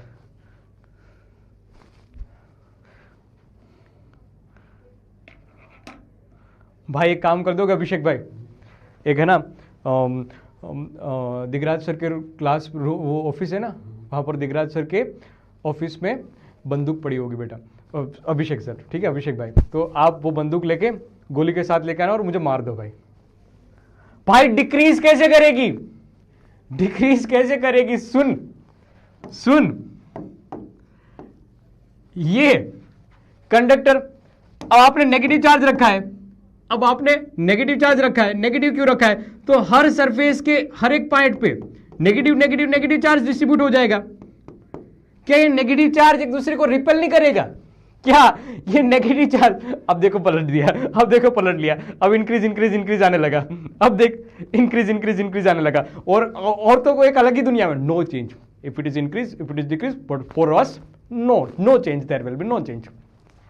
ठीक है, तो देख कहानी ऐसी है कि यहां पर नेगेटिव नेगेटिव चार्ज क्या एक दूसरे में रिपल्शन नहीं फील करेंगे, हाँ जी रिपल्शन फील करेंगे, जिसकी वजह से यहां पर रेडियस में वापस हमें बढ़ोतरी देखने को मिलेगी, वापस हमें रेडियस में बढ़ोतरी देखने को मिलेगी। तो चाहे पॉजिटिव चार्ज ऐड करो चाहे नेगेटिव चार्ज ऐड करो, यहां पर हमें बड़ी रेडियस बढ़ती हुई दिखाई देगी। क्या समझ पा रहे हो इस बात को?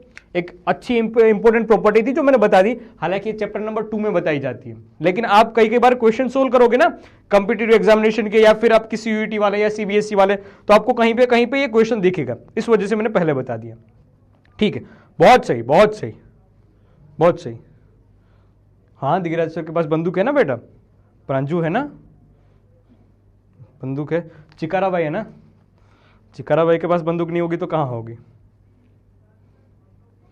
लो कहानी को आगे बढ़ाते हैं, अब इलेक्ट्रिक फील्ड लाइंस ड्रॉ करना सीखते हैं। पॉजिटिव में से इलेक्ट्रिक फील्ड लाइंस बाहर निकलती है, पॉजिटिव में से इलेक्ट्रिक फील्ड लाइंस बाहर निकलती है, तो देख, और नेगेटिव में अंदर घुसती है, तो एक बाहर निकाली ये अंदर घुसा दी, एक बाहर निकाली अंदर घुसा दी, बाहर निकाली अंदर घुसा दी, बाहर निकाली अंदर घुसा दी, बाहर निकाली अंदर घुसा दी।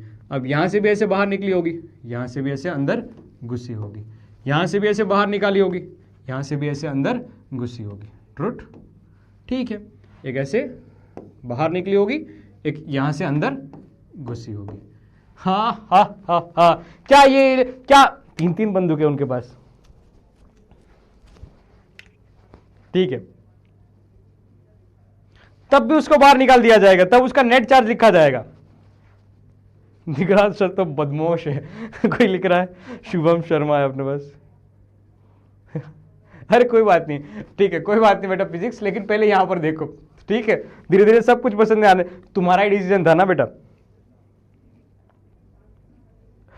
अब समझो कहानी क्या है, पॉजिटिव चार्ज नेगेटिव चार्ज अपने पास, पॉजिटिव में से बाहर निकलेगी, नेगेटिव में अंदर जाएगी। क्या इलेक्ट्रिक फील्ड लाइंस ड्रॉ कर पाओगे? हाँ हाँ, कोई बड़ी बात है क्या इसमें? एक आप ट्राई करोगे, एक आप ट्राई करोगे, पॉजिटिव में से बाहर निकल रही है, नेगेटिव में अंदर घुस रही है, एक सामने था तो अंदर घुसा दिया, नेगेटिव इसी फील्ड लाइंस को से अट्रैक्ट करेगी ना। ठीक है, एक आपके लिए, एक आपके लिए, समझना ये क्वेश्चन छोटे छोटे एक एक मार्क्स में पूछे जा सकते हैं, ये मैं एमसीक्यू से उठा के लाया हूं जहां पर ये पूछे गए हैं, जहां पर ये सीयूटी वाले एग्जामिनेशन में पूछे गए वहां से उठा के लाया हूं। देख दोनों पॉजिटिव चार्ज है, दोनों पॉजिटिव चार्ज है। अपनी किताब में एक बार ड्रॉ करके देखो, अपनी किताब में एक बार ड्रॉ करो इसको, अपनी किताब में एक बार ड्रॉ करो, देखते हैं फिर लास्ट में मैच करते हैं सही जा रहा है कि नहीं जा रहा है, आपका और मेरा ड्रॉ किया गया सही जा रहा है कि नहीं जा रहा है। लिखो लिखो लिखो लिखो एक बार, अरे करो, अरे भाई, अरे लिखो, अरे सर, अरे अरे लिखो, टू टू टू टू,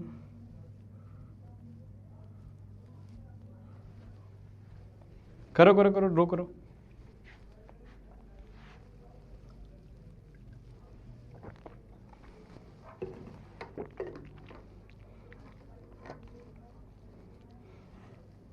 अरे फोर्स की बात नहीं कर रहा हूं, लेकिन आप ड्रॉ तो करो, अपनी किताब में तो ड्रॉ करो, बाहर निकलेगा रिपेल, अरे वो तो मुझे भी पता है,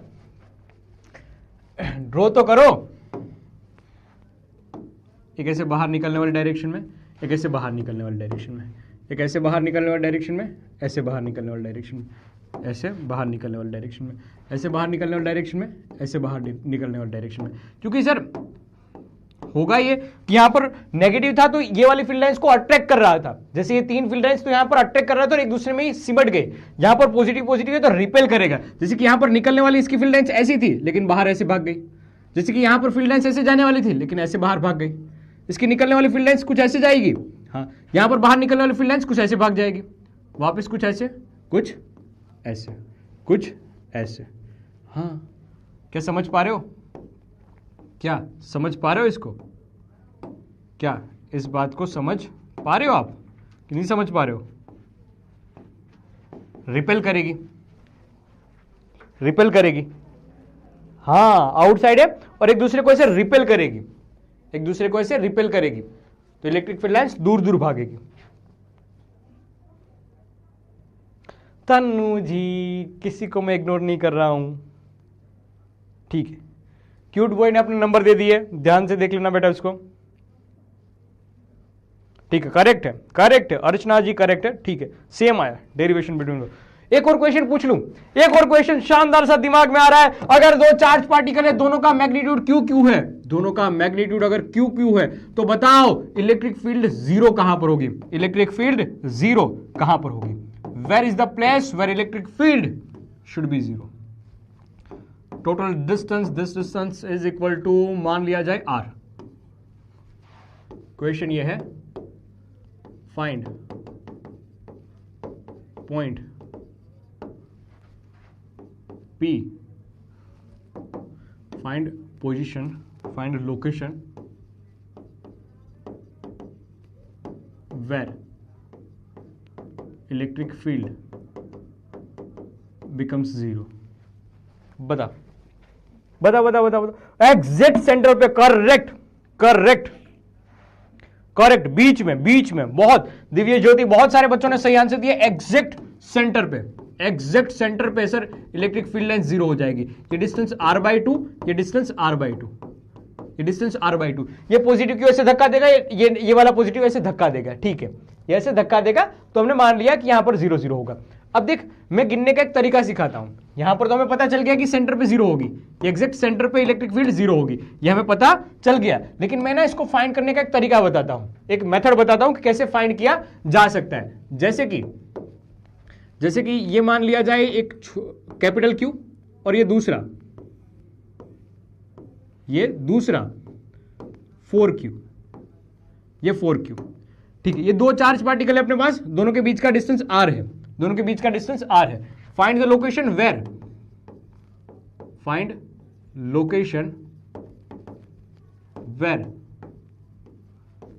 electric field zero, electric field zero होगी, वो लोकेशन हमें फाइंड करनी है। तो हमने क्या किया पता है, ऐसा एक पॉइंट P मान लिया, लेट अज्यूम किया, हमने एक पॉइंट P अज्यूम किया कि जहां पर एक पॉइंट P अज्यूम किया कि जहां पर इलेक्ट्रिक फील्ड जीरो है। ऐसा हमने एक पॉइंट P अज्यूम कर लिया, पॉइंट P अज्यूम कर लिया कि जहां पर इलेक्ट्रिक फील्ड जीरो है, ऐसा मान लिया, ठीक है।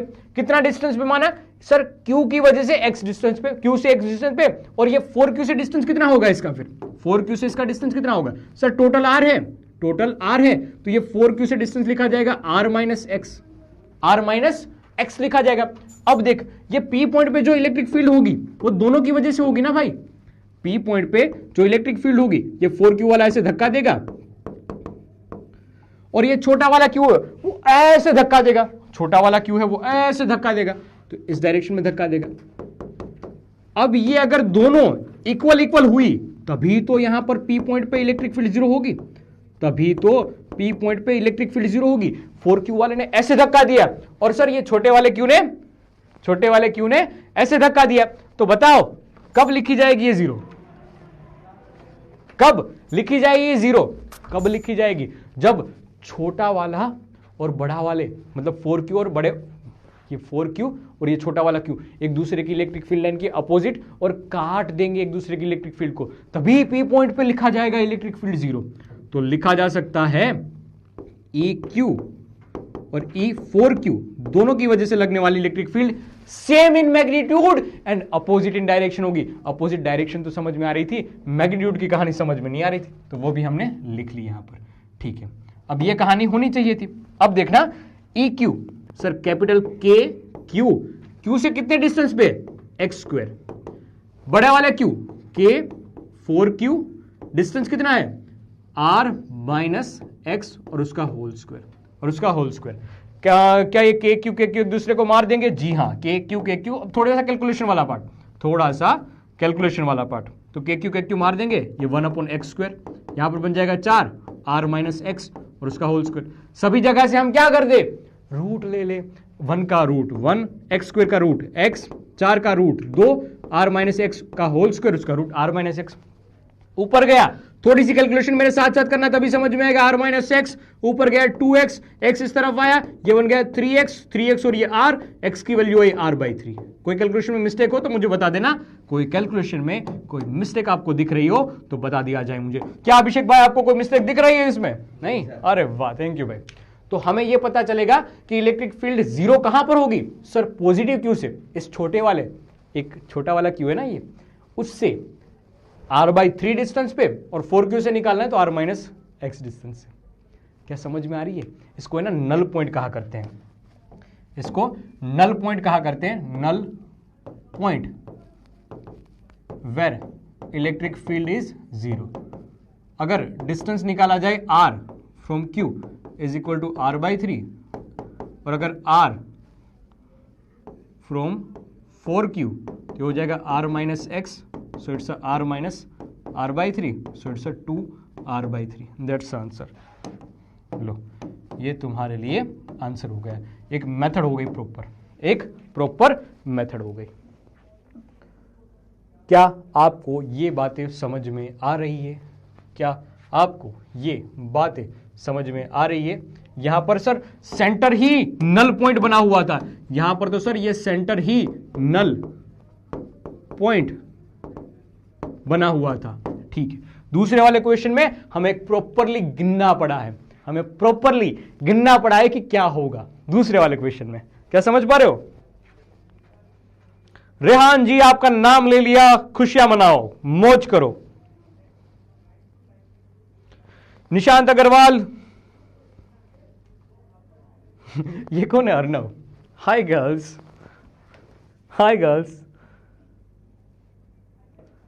जिसको जाना है वो जाए, क्लास तो भी एक्सटेंड होगी बेटा।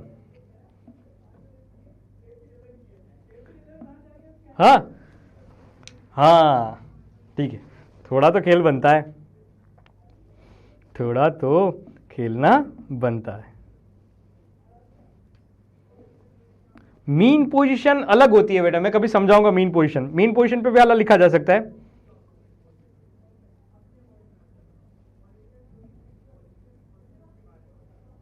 ठीक है,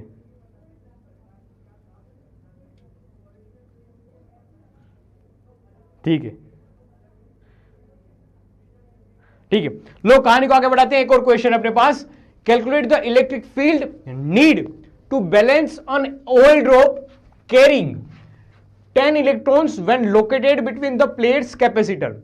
the mass of oil drop कुछ इतना दे रखा है, मतलब सीधी बात समझना, एक कैपेसिटर क्या होता है। कैपेसिटर मतलब एक तरह समझो ये एक अरेंजमेंट है, एक पॉजिटिव चार्ज और नेगेटिव चार्ज की अरेंजमेंट है, पॉजिटिव चार्ज और नेगेटिव चार्ज की एक अरेंजमेंट, ऐसा समझ ले, एक पॉजिटिव चार्ज और नेगेटिव चार्ज की अरेंजमेंट है। ये कैपेसिटर की कहानी, ये है कैपेसिटर की कहानी, एक पॉजिटिव और ये नेगेटिव, एक पॉजिटिव ये नेगेटिव, ये पॉजिटिव में से निकला, ये नेगेटिव। ये इलेक्ट्रिक फील्ड को रिप्रेजेंट करने के, इलेक्ट्रिक फील्ड डेवलप करने के लिए कैपेसिटर अस्तित्व में आया है, इस क्वेश्चन में फ्रेम किया गया है। ठीक है, अब हमारी कहानी ये है कि हमारे पास है एक ऑयल ड्रॉप, जिसका मास कुछ है। इस मास की वजह से नीचे की डायरेक्शन में एक फोर्स लग रहा है जिसको mg लिखा जाएगा। अब इसको बैलेंस आउट करने के लिए एक फोर्स लगाया जा रहा है, इलेक्ट्रिक फील्ड लगाई जा रही है नीचे की डायरेक्शन में। ये इलेक्ट्रिक फील्ड नीचे की डायरेक्शन में लगाई जा रही है, और सर ये नेगेटिवली चार्ज है ना, ये नेगेटिवली चार्ज है, तो इसके ऊपर अपोजिट डायरेक्शन में फोर्स लग रहा है। जो अपोजिट डायरेक्शन में फोर्स लग रहा है वो ऊपर की डायरेक्शन में होगा। सर ये Q इंटू ई इलेक्ट्रिक फोर्स लग रहा है, इसके ऊपर इलेक्ट्रोस्टैटिक फोर्स लग रहा है। क्या ये इलेक्ट्रोस्टैटिक फोर्स इस mg को बैलेंस कर पाएगा? अगर कर पाएगा तो उस टाइम पे इस E की वैल्यू क्या होगी? वो हमें क्वेश्चन में फाइंड करनी है। ये सीबीएसई ने एक बार पूछा था। मास हालांकि हमें बता रखा है कितना है, mass is equal to 3 into 10⁻⁻16। ये क्वेश्चन में ही मेंशन कर दिया गया है। हमें इलेक्ट्रिक फील्ड की वैल्यू फाइंड करनी है। अगर सर ये ऊपर वाले और नीचे वाले एक दूसरे को बैलेंस आउट कर दे तो हम बता पाएंगे कि ये नेट 0 होगा। तो मैंने सीधा सीधा लिख दिया यहां पर कि mg is equal to electrostatic force Fe। Electrostatic force, समझना इस बात को। Electrostatic force. अब देख, अगर इलेक्ट्रोस्टैटिक फोर्स इसको बैलेंस आउट कर पाएगा बेटा तो क्या मैं लिख सकता हूं यहां पर mg। समझना इस बात को। mg का तो वैल्यू हमें पता है, g की वैल्यू पता है। इलेक्ट्रोस्टैटिक फोर्स लिखने का तरीका क्या है, इलेक्ट्रोस्टैटिक फोर्स लिखने का तरीका तो देखा, electrostatic force charge into electric field, ये mg लिखा हमने। अब समझो कि चार्ज कितना है सर, 10 इलेक्ट्रॉन जितना, 10 इलेक्ट्रॉन जितना। चार्ज लिखने का तरीका ये था ना sir, charge q is equal to n into E. अब कितने इलेक्ट्रॉन है, 10, नंबर ऑफ इलेक्ट्रॉन्स 10, और इलेक्ट्रॉन की संख्या हमें पता चली है 10, और इलेक्ट्रॉन का चार्ज हम लिखेंगे 1.6 इंटू 10⁻⁻16। ई की वैल्यू हमने यहां से निकाल दी, ई की वैल्यू यहां से निकाल दी, तो लिखा जाएगा E is equal to mg, denominator में लिखा जाएगा 10 इंटू 1.6 इंटू 10⁻⁻19। ठीक है, और E की वैल्यू हम निकाल लेंगे। M की वैल्यू क्वेश्चन में दे रखी है, दे रखी है। G की वैल्यू क्वेश्चन में दे रखी है, दे रखी है। ये जो भी आंसर आएगा वह अपना फाइनल आंसर होगा, वह अपना फाइनल आंसर होगा न्यूटन में। ठीक है, बहुत काम की बात है, बहुत काम की बात है, और काम का क्वेश्चन है, फील कराने वाला क्वेश्चन था, सीबीएसई ने पूछा हुआ क्वेश्चन था। ऐसा सेम क्वेश्चन कॉम्पिटिटिव एग्जामिनेशन में भी आ चुका है, सेम क्वेश्चन। हाँ, लेकिन वहां पर सीधा चार्ज दे रखा था, सीधा चार्ज दे रखा था। ठीक, क्या समझ पा रहे हो इसको? हाँ, कैलकुलेशन ये आपको करनी होगी, ये आपका होमवर्क वाला पार्ट, ये आपका होमवर्क वाला पार्ट। और कमेंट बॉक्स में बताना मुझे कि इसके लिए न्यूमेरिकल वैल्यू क्या आएगी, न्यूमेरिकल वैल्यू क्या आएगी। ये आपका होमवर्क वाला पार्ट रहेगा। लो भाई साहब, ये एक और क्वेश्चन हो गया है, एक क्वेश्चन आपके लिए, अब एक क्वेश्चन आपके लिए, समझना, एक क्वेश्चन आपके लिए अब पेश किया जा रहा है। साथ साथ लिखते जा रहे हो क्या?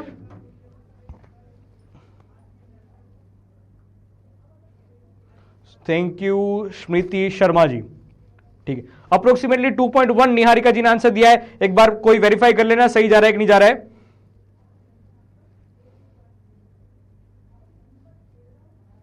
जिसको जाना है वो जा सकते हैं। अब थोड़े अच्छे वाले क्वेश्चन है, उसकी चर्चा अपन करेंगे।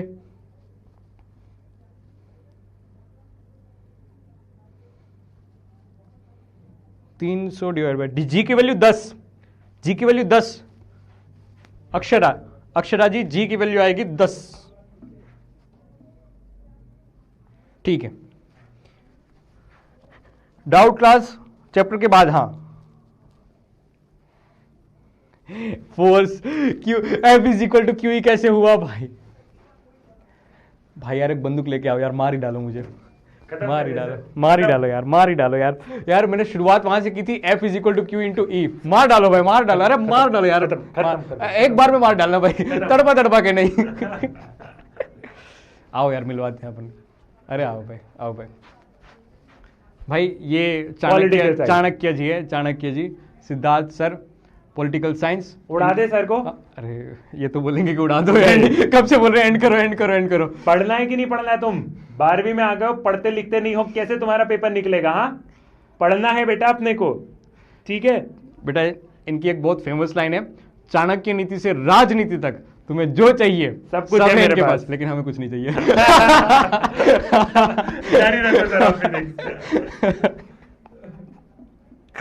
ठीक है, ठीक है, आगे बढ़ते हैं। देखो, एक एक्सरसाइज है एनसीईआरटी की, सुनना। क्या बता रखा है कि 2 point charges QA is equal to 3 millicoulomb, QB is equal to -3 millicoulomb. ये होमवर्क पे दे दो क्या? थोड़ा आसान क्वेश्चन है। इसका आंसर कहां दोगे पता है? आंसर वेरीफाई करवाने का तरीका क्या है? चलो ठीक है, देखते हैं। ये गिनना आपको ही है, लेकिन ये एक मैंने बीच में करवा दिया था जब मैं पढ़ा रहा था, तो फ्लो में मैंने एक ब्लैंक स्लाइड पे पढ़ा दिया था। सेम उसी तरह का एक क्वेश्चन है, लेकिन ये आपको करना है, ठीक है? ये आपको करना है। ये एक ए पार्ट है, इसका बी पार्ट भी है, इसका बी पार्ट भी है। ये भी आपके लिए होमवर्क में आएगा। स्लाइड में आपको मिल जाएगा, और नया देख पाओ आप स्लाइड से तो एक्सरसाइज 1.8 है, एक्सरसाइज 1.8 शायद मैंने होमवर्क में दे दिया था कूलम्ब्स लॉ के बाद, लेकिन ये इलेक्ट्रिक फील्ड से जुड़ा हुआ क्वेश्चन था, इलेक्ट्रिक फील्ड से जुड़ा हुआ क्वेश्चन था। थोड़ा मोटिवेट लास्ट में कर दूंगा यार, तुम्हें तो आदत लग गई है मोटिवेट करते जाओ करते जाओ। अब ऐसा लग रहा है कि आप लोगों को पढ़ा पढ़ा के मैं डिमोटिवेट ना हो जाऊं। हाँ क्यों नहीं सोहान बेटा, प्रशांत सर को भी बुलाएंगे टेलीग्राम से। हाँ ठीक है बेस्ट बेस्ट, गौरव जी ने बताया टेलीग्राम पे बेटा पोस्ट करोगे कि ये आंसर आ गया सर, लेकिन शायद ये पोस्ट थोड़ी कर सकते हैं, शायद आप मैसेज कर सकते हो उस ग्रुप पे। अरे जैसे ही आपको अच्छा लगे तो बता देना, ठीक है, या नेक्स्ट क्लास में आते ही बता देना कि होमवर्क कर दिया हमने, मोटिवेट कर दूंगा, ठीक है। जब तक मजा आएंगे तब तक चैप्टर पढ़ेंगे। लकी ये क्या बात हुई सर, एंड कर दो आपका टाइम हो गया। बेटा no time boundation for me, अभी तो मैं 5 बजे वाला सेशन ले रहा हूं, कभी 8 बजे वाले सेशन में आना, कभी 8 बजे वाले सेशन में आना, ठीक है। 8 बजे वाले सेशन में तो हर 15 मिनट में यही चलता है बेटा कि जाग जा, सोने नहीं दूंगा। लोग कहानी को आगे बढ़ाते हैं। 1-2 क्वेश्चन करवा देता हूं, ठीक है, 2 क्वेश्चन। मैं टारगेट तो बहुत सारा लेके आया था, देख झूठ नहीं बोल रहा हूं यार, मैं टारगेट तो है ना कहां तक का ले आया हो पता है। देख ये एक और टॉपिक भी मुझे पढ़ाना था, ये बहुत सारा कुछ लेके आया था, only for JEE NEET, only for JEE NEET. लेकिन आप बार बार ऐसे मक्कारी करोगे, एक लास्ट में भी मैं क्वेश्चन ऐड करके आया था, मेरा मन नहीं भरा था कि अगर ऐसा लगा कि यार अभी भी मतलब शानदार तरीके से जा रही है कहानी तो 2-3 क्वेश्चन और करवा देता। तो मैं तो जब थैंक यू वाली स्लाइड है उसके बाद भी 2 क्वेश्चन सोच के आया था, लेकिन तुम मुझे इस अवस्था में ले जा रहे हो कि ये मेरा जो कंटेंट मैं सोच के लाया हूं उससे आधा भी खत्म नहीं करने दे रहे हो। ऐसे पढ़ाई थोड़ी होगी बेटा, 12वीं कक्षा में हो आप, 12वीं कक्षा में हो। देख अपने आप को स्ट्रेच करोगे तभी तो आगे बढ़ पाओगे, बड़े हो चुके हो ना आप, अपना लेवल भी तो बड़ा करो।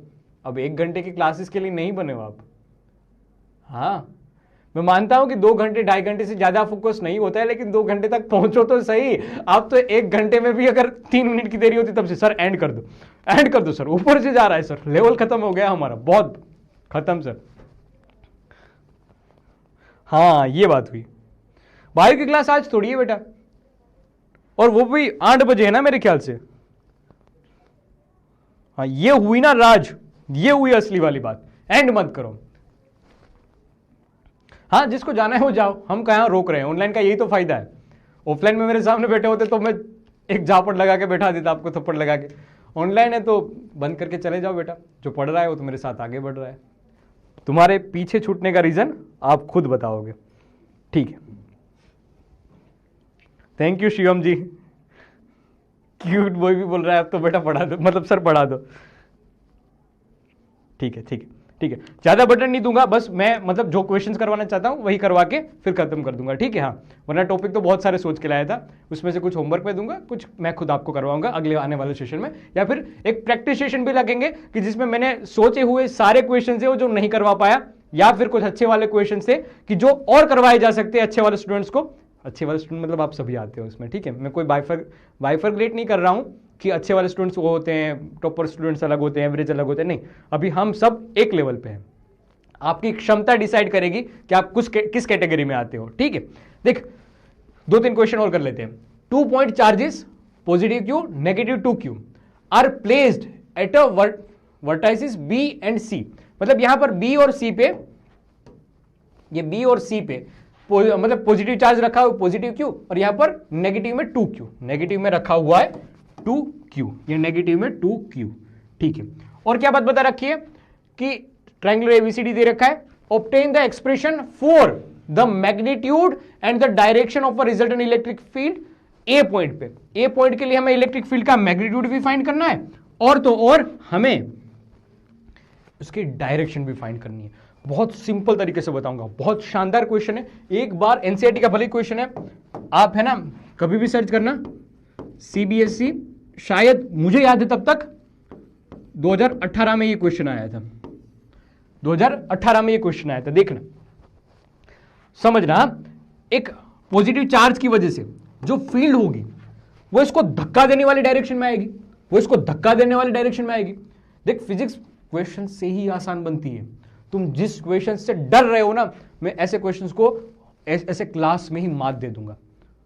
आपकी हैबिट बदलनी चाहिए, थ्योरी से ज्यादा आप क्वेश्चंस न्यूमेरिकल्स की प्रैक्टिस करने चाहिए। देख पॉजिटिव चार्ज नहीं बन रहे, बार बार करो, कब तक नहीं बनेंगे, कब तक नहीं बनेंगे बेटा पॉजिटिव चार्ज। क्यों? ये ए पे ऐसे धक्का देने वाले डायरेक्शन में फील्ड लगाएंगे, फोर्स लगाएंगे, इलेक्ट्रिक फील्ड ई ए लिखा जा सकता है इसको। हाँ, इसका मैग्नीट्यूड लिखने का तरीका ऐसा हो जाएगा, ई ए इज इक्वल टू के छोटा वाला क्यू। देख डायरेक्शन हम अलग से लेते हैं, मैग्नीट्यूड अलग से लेते हैं। डायरेक्शन कैसे? अगर पॉजिटिव चार्ज है तो धक्का देने वाली डायरेक्शन, नेगेटिव चार्ज है तो खींचने वाली डायरेक्शन, खींचने वाली डायरेक्शन। तो के क्यू और ये डिस्टेंस ए है ना, टक टक टक टक टक टक टक टक टक टक टक टक टक डिस्टेंस ए, तो ये के क्यू बाई ए स्क्वायर। बहुत बढ़िया बात। दूसरा चार्ज पार्टिकल नेगेटिव में 2q है, दूसरा चार्ज पार्टिकल नेगेटिव में 2q है। क्या ऐसे खींचने वाली डायरेक्शन में फोर्स लगाएगा तो खींचने वाली डायरेक्शन में इलेक्ट्रिक फील्ड की वैल्यू आ जाएगी ई, क्या आ जाएगी E B, E B, B है नहीं सी है, इसका नाम दिया गया ई सी। तो लिखा जाएगा ई सी इज इक्वल टू के 2q डिवीजन में ए स्क्वायर। तो सोच समझो, अगर मैं 2 को बाहर निकाल दूं और इस वाले पहले वाले को ई नाम दे दूं, पहले वाले को मैं ई नाम दे दूं और इस 2 को मैं बाहर निकाल लूं, तो ये क्या 2 टाइम्स ई नहीं हो जाएगी? 2 टाइम्स ई नहीं हो जाएगी? बात तो समझने वाली है, बात तो समझने वाली है। ये ई ए ऐसे ऊपर की डायरेक्शन में, ई सी ऐसे नीचे की डायरेक्शन में। तो देख इसको मैंने ई लिख लिया और इस वाले को मैंने 2e लिख लिया। क्या इतनी बात क्लियर है? e और 2e कैसे लिखा मैंने? इसको सब जस्ट सिंबल दिया है कि के क्यू अपन ए स्क्वायर, इसको थोड़ा सा क्योंकि कॉम्प्लिकेटेड हो रहा है ना, तो अपन इसको एक सिंबॉलिक रूप से e लिख लेते हैं, सिंबॉलिक रूप से अपन e लिख लेते हैं। और ये 2 को बाहर निकाला, के क्यू अपन ए स्क्वायर, ऊपर वाला आ गया तो 2e लिखा गया, तो ये 2e लिखा गया है। ठीक है, ठीक है। अब देख इस ए पॉइंट पे कहानी क्या हो रही है? इस ए पॉइंट पे, इस ए पॉइंट पे एक फोर्स लग रहा है, एक इलेक्ट्रिक फील्ड लग रही है, एक इलेक्ट्रिक फील्ड लग रही है, जिसको हम लिख सकते हैं ऐसे ए पॉइंट, ये पहले ऐसे ए पॉइंट ऐसे रिप्रेजेंट करता हूं, ठीक है, ऐसे ये ए पॉइंट, ये ट्रायंगुलर जा रहा था ना, टक टक टक टक टक टक टक, तो ये ई और ये ऐसे सी वाला, ये 2e, ये 2e। अब बताओ दोनों के बीच का एंगल क्या होगा? बताओ दोनों के बीच का एंगल क्या होगा? जरा सोचना समझना, दोनों के बीच का एंगल क्या होगा? क्या ये 60 डिग्री है तो क्या ये भी 60 डिग्री होगा? ठीक है, ये बात आपकी मानी।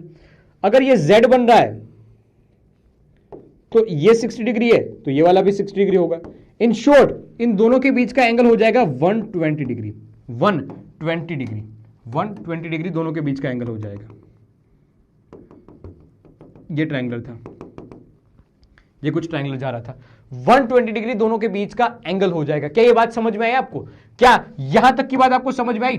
ठीक है, अब मैं देख आगे की कैलकुलेशन ना वेक्टर वाली हो जाएगी, वो वेक्टर की कहानी आ जाएगी, इसलिए अपन वेक्टर्स की ओर आगे बढ़ते हैं। 120, बहुत सही आंसर दिया रुचि यादव। फिर ये विशाखा, हाँ विशाखा अपित्सा, अविपशा, पता नहीं प्रोनाउंसिएशन में गलती हो रही है, लेकिन राउत उनकी सरनेम है। सही आंसर है, सही आंसर। सानू दास ने भी सही आंसर दिया। ठीक है, प्रोनाउंसिएशन में गलती हो जाए तो बेटा माफ करना। देख तो हमें ना ऐसे लिख रहे हैं, ये एक ई और ये दूसरा 2e, दोनों के बीच का एंगल 120 डिग्री। इसका जो नेट निकलेगा, क्या तुम समझ पा रहे हो? इसका नेट निकलेगा वो थोड़ा सा झुका हुआ होगा इस 2e की तरफ, 2e की तरफ थोड़ा सा झुका हुआ होगा। ये इसका नेट निकलेगा जो वो इस 2e की तरफ, क्योंकि भाई सीधी सी बात है ये 2e है, वो ज्यादा मैग्नीट्यूड से है, वो ज्यादा मैग्नीट्यूड वाला है, तो इस वजह से एग्जैक्ट बीच से ना निकल के, एग्जैक्ट बीच से ना निकल के थोड़ा सा, यहां एग्जैक्ट बीच से ना निकल के थोड़ा सा ये शिफ्ट करेगा 2e की ओर, थोड़ा सा ये शिफ्ट करेगा 2e की ओर।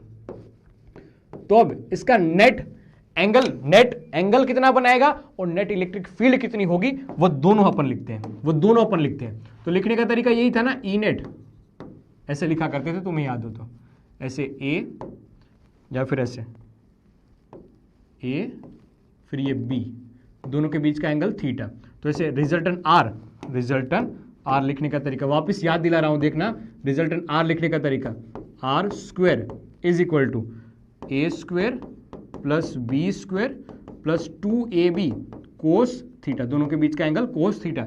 और अगर रूट निकाल दो इस आर का, रूट निकाल दो तो आर बन जाएगा, सबका रूट आ जाएगा।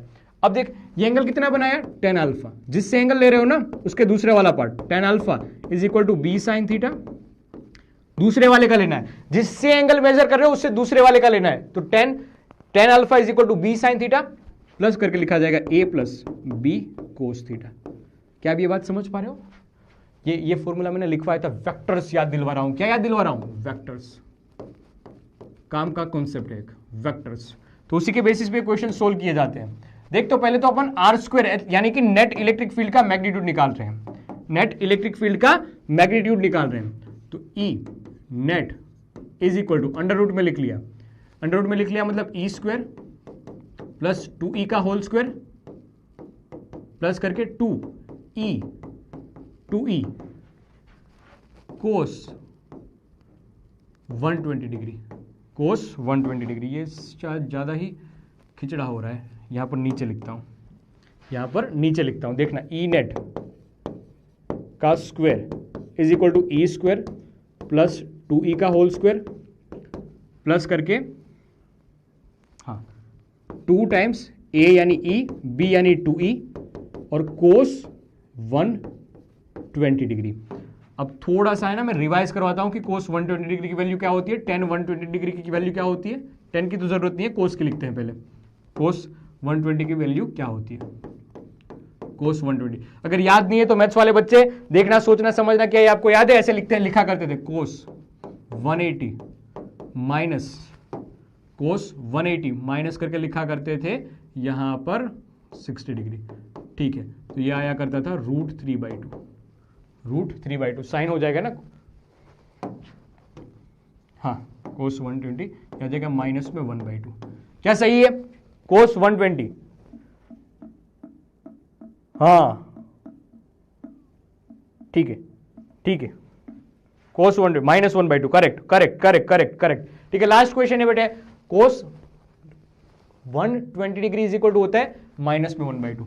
अब सेम बात साइन के लिए याद रख ले, साइन 120 डिग्री सीधा याद रख ले तो अब भी ठीक है, ना याद रख पाए तो रट लेना साइन। हालांकि ये कैलकुलेट करने का तरीका है, मैथ्स में पढ़ाया जाता है, अगर नहीं याद है तो इसको थोड़ा बहुत याद रख ले, थोड़ा बहुत याद रख ले। इसकी वैल्यू लिखेंगे अपन 1/2, ये दो एक दूसरे को मार देंगे, ये बन जाएगा ई स्क्वायर प्लस करके 4e स्क्वायर प्लस करके कितना लिखा जाएगा, दो एक दूसरे को मार देंगे ना, माइनस साइन भी आ जाएगी, इसकी माइनस साइन भी आ जाएगी। तो ये मेरे ख्याल से ई स्क्वायर 2e स्क्वायर लिखा जाएगा ना, हाँ 2e स्क्वायर लिखा जाएगा। देख सोच, कोस 120 डिग्री की वैल्यू कितनी हो जाएगी, 1/2 लिखी जाएगी, तो एक 2 मर जाएगा, 2e स्क्वायर लिखा जाएगा, तो सिंप्लीफाई करोगे ये हो जाएगा 3e स्क्वायर। तो ई नेट की वैल्यू आ जाएगी, ई नेट की वैल्यू आ जाएगी √3e, और ई की वैल्यू हमें पहले से पता है k q डिनोमिनेटर में a स्क्वायर। ये हमें एक फाइनल आंसर मिला है, ये हमें एक फाइनल आंसर मिला है पहले पार्ट का मैग्नीट्यूड। अब इसकी डायरेक्शन की भी चर्चा करनी है, हमें इसकी डायरेक्शन की भी चर्चा करनी है। किसकी चर्चा करनी है बेटा? डायरेक्शन की। एक अच्छा क्वेश्चन था, 4 मार्क्स में पूछा गया था। कितने मार्क्स में? 4 मार्क्स में क्वेश्चन पूछा गया था, 4 मार्क्स में। हाँ सही बात, ई स्क्वायर का निकालोगे रूट तो वापस ई हो जाएगा ना, इस वजह से ई हो जाएगा। ठीक है, अब दूसरी बात इसकी मैग्नीट्यूड की हो गई ये बात, अब इसके डायरेक्शन की बात की जाएगी। किसकी बात की जाएगी? इसके डायरेक्शन की बात की जाएगी। तो डायरेक्शन लिखने का तरीका, tan alpha is equal to ऊपर वाले का साइन थीटा कंपोनेंट, ऊपर वाले का साइन 120 डिग्री वाला कंपोनेंट, और लिखा जाएगा नीचे वाला एज इट इज प्लस करके इसका कोस वाला कंपोनेंट, कोस 120 डिग्री। अब थोड़ा सा सिंप्लीफाई और करो, देख ई साइन 120 डिग्री √3/2, तो ये आ जाएगा ई √3/2, डिनोमिनेटर में 2 times E as it is plus करके लिखा जाएगा कोस 120 डिग्री माइनस 1/2 आ जाएगा, ये माइनस में हमने ई लिख लिया, माइनस में ई और ये 1/2, तो ये e/2 हो जाएगा ना, हाँ e/2 हो जाएगा। तो 2e में से हमने लिखा दिया, हमने ई सबको मार दिया। ठीक है, यह आ जाएगा √3/2, और हमने 2 में से 1/2 माइनस किया तो डेढ़ यानी 3/2, डेढ़ यानी 3/2, तो यह आ जाएगा 1/√3।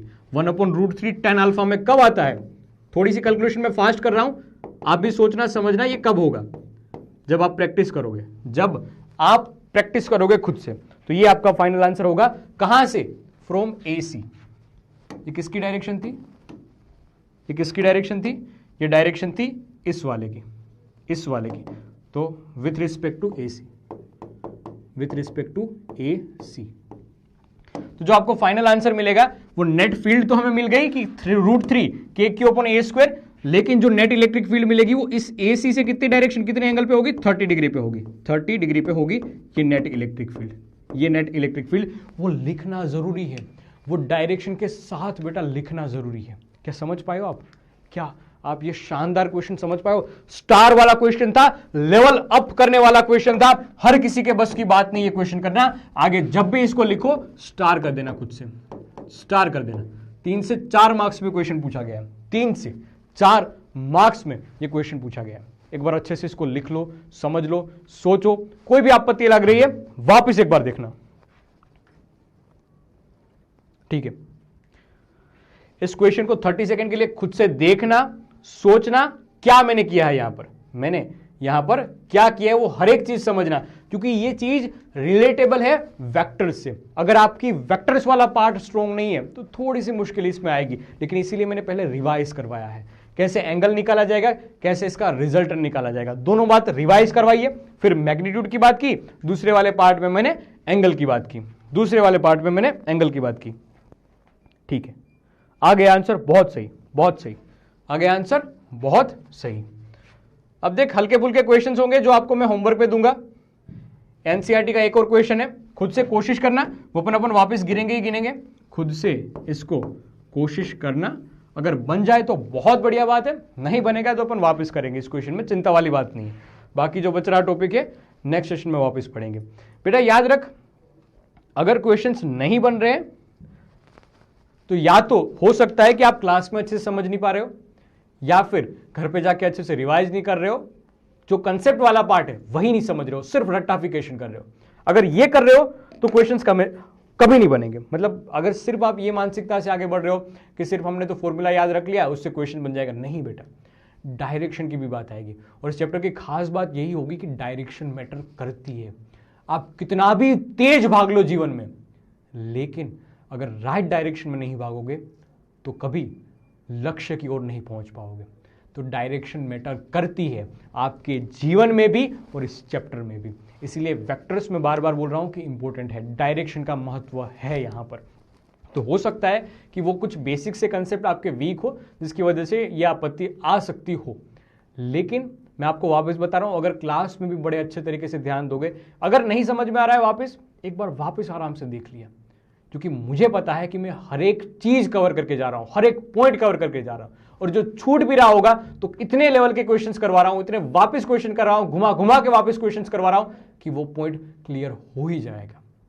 बस ये आवश्यकता है आपकी ओर से कि ध्यान दो, अगर नहीं तो पेशेंस रख के आगे वाले क्वेश्चंस करो और आगे वाले क्वेश्चंस करो, करते जाओ करते जाओ। कब तक नहीं बनेंगे बेटा, कब तक नहीं बनेंगे?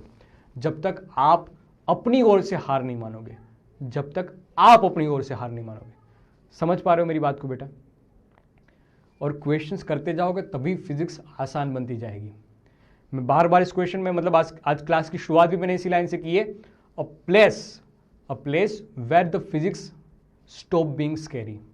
इसका मतलब ये कि यहां पर फिजिक्स हार्ड लगनी कम हो जाएगी, बंद हो जाएगी। क्यों? क्योंकि यहां से ही हम अच्छे वाले क्वेश्चंस कर रहे हैं, यहां से ही हम अच्छे वाले क्वेश्चंस करेंगे। उसके बाद तुम शुरुआत करोगे, क्वेश्चंस प्रैक्टिस करते जाओगे करते जाओगे करते जाओगे तो एकदम आसान बनती जाएगी। लेकिन जरूरत है आपको क्वेश्चंस करने की, ठीक है?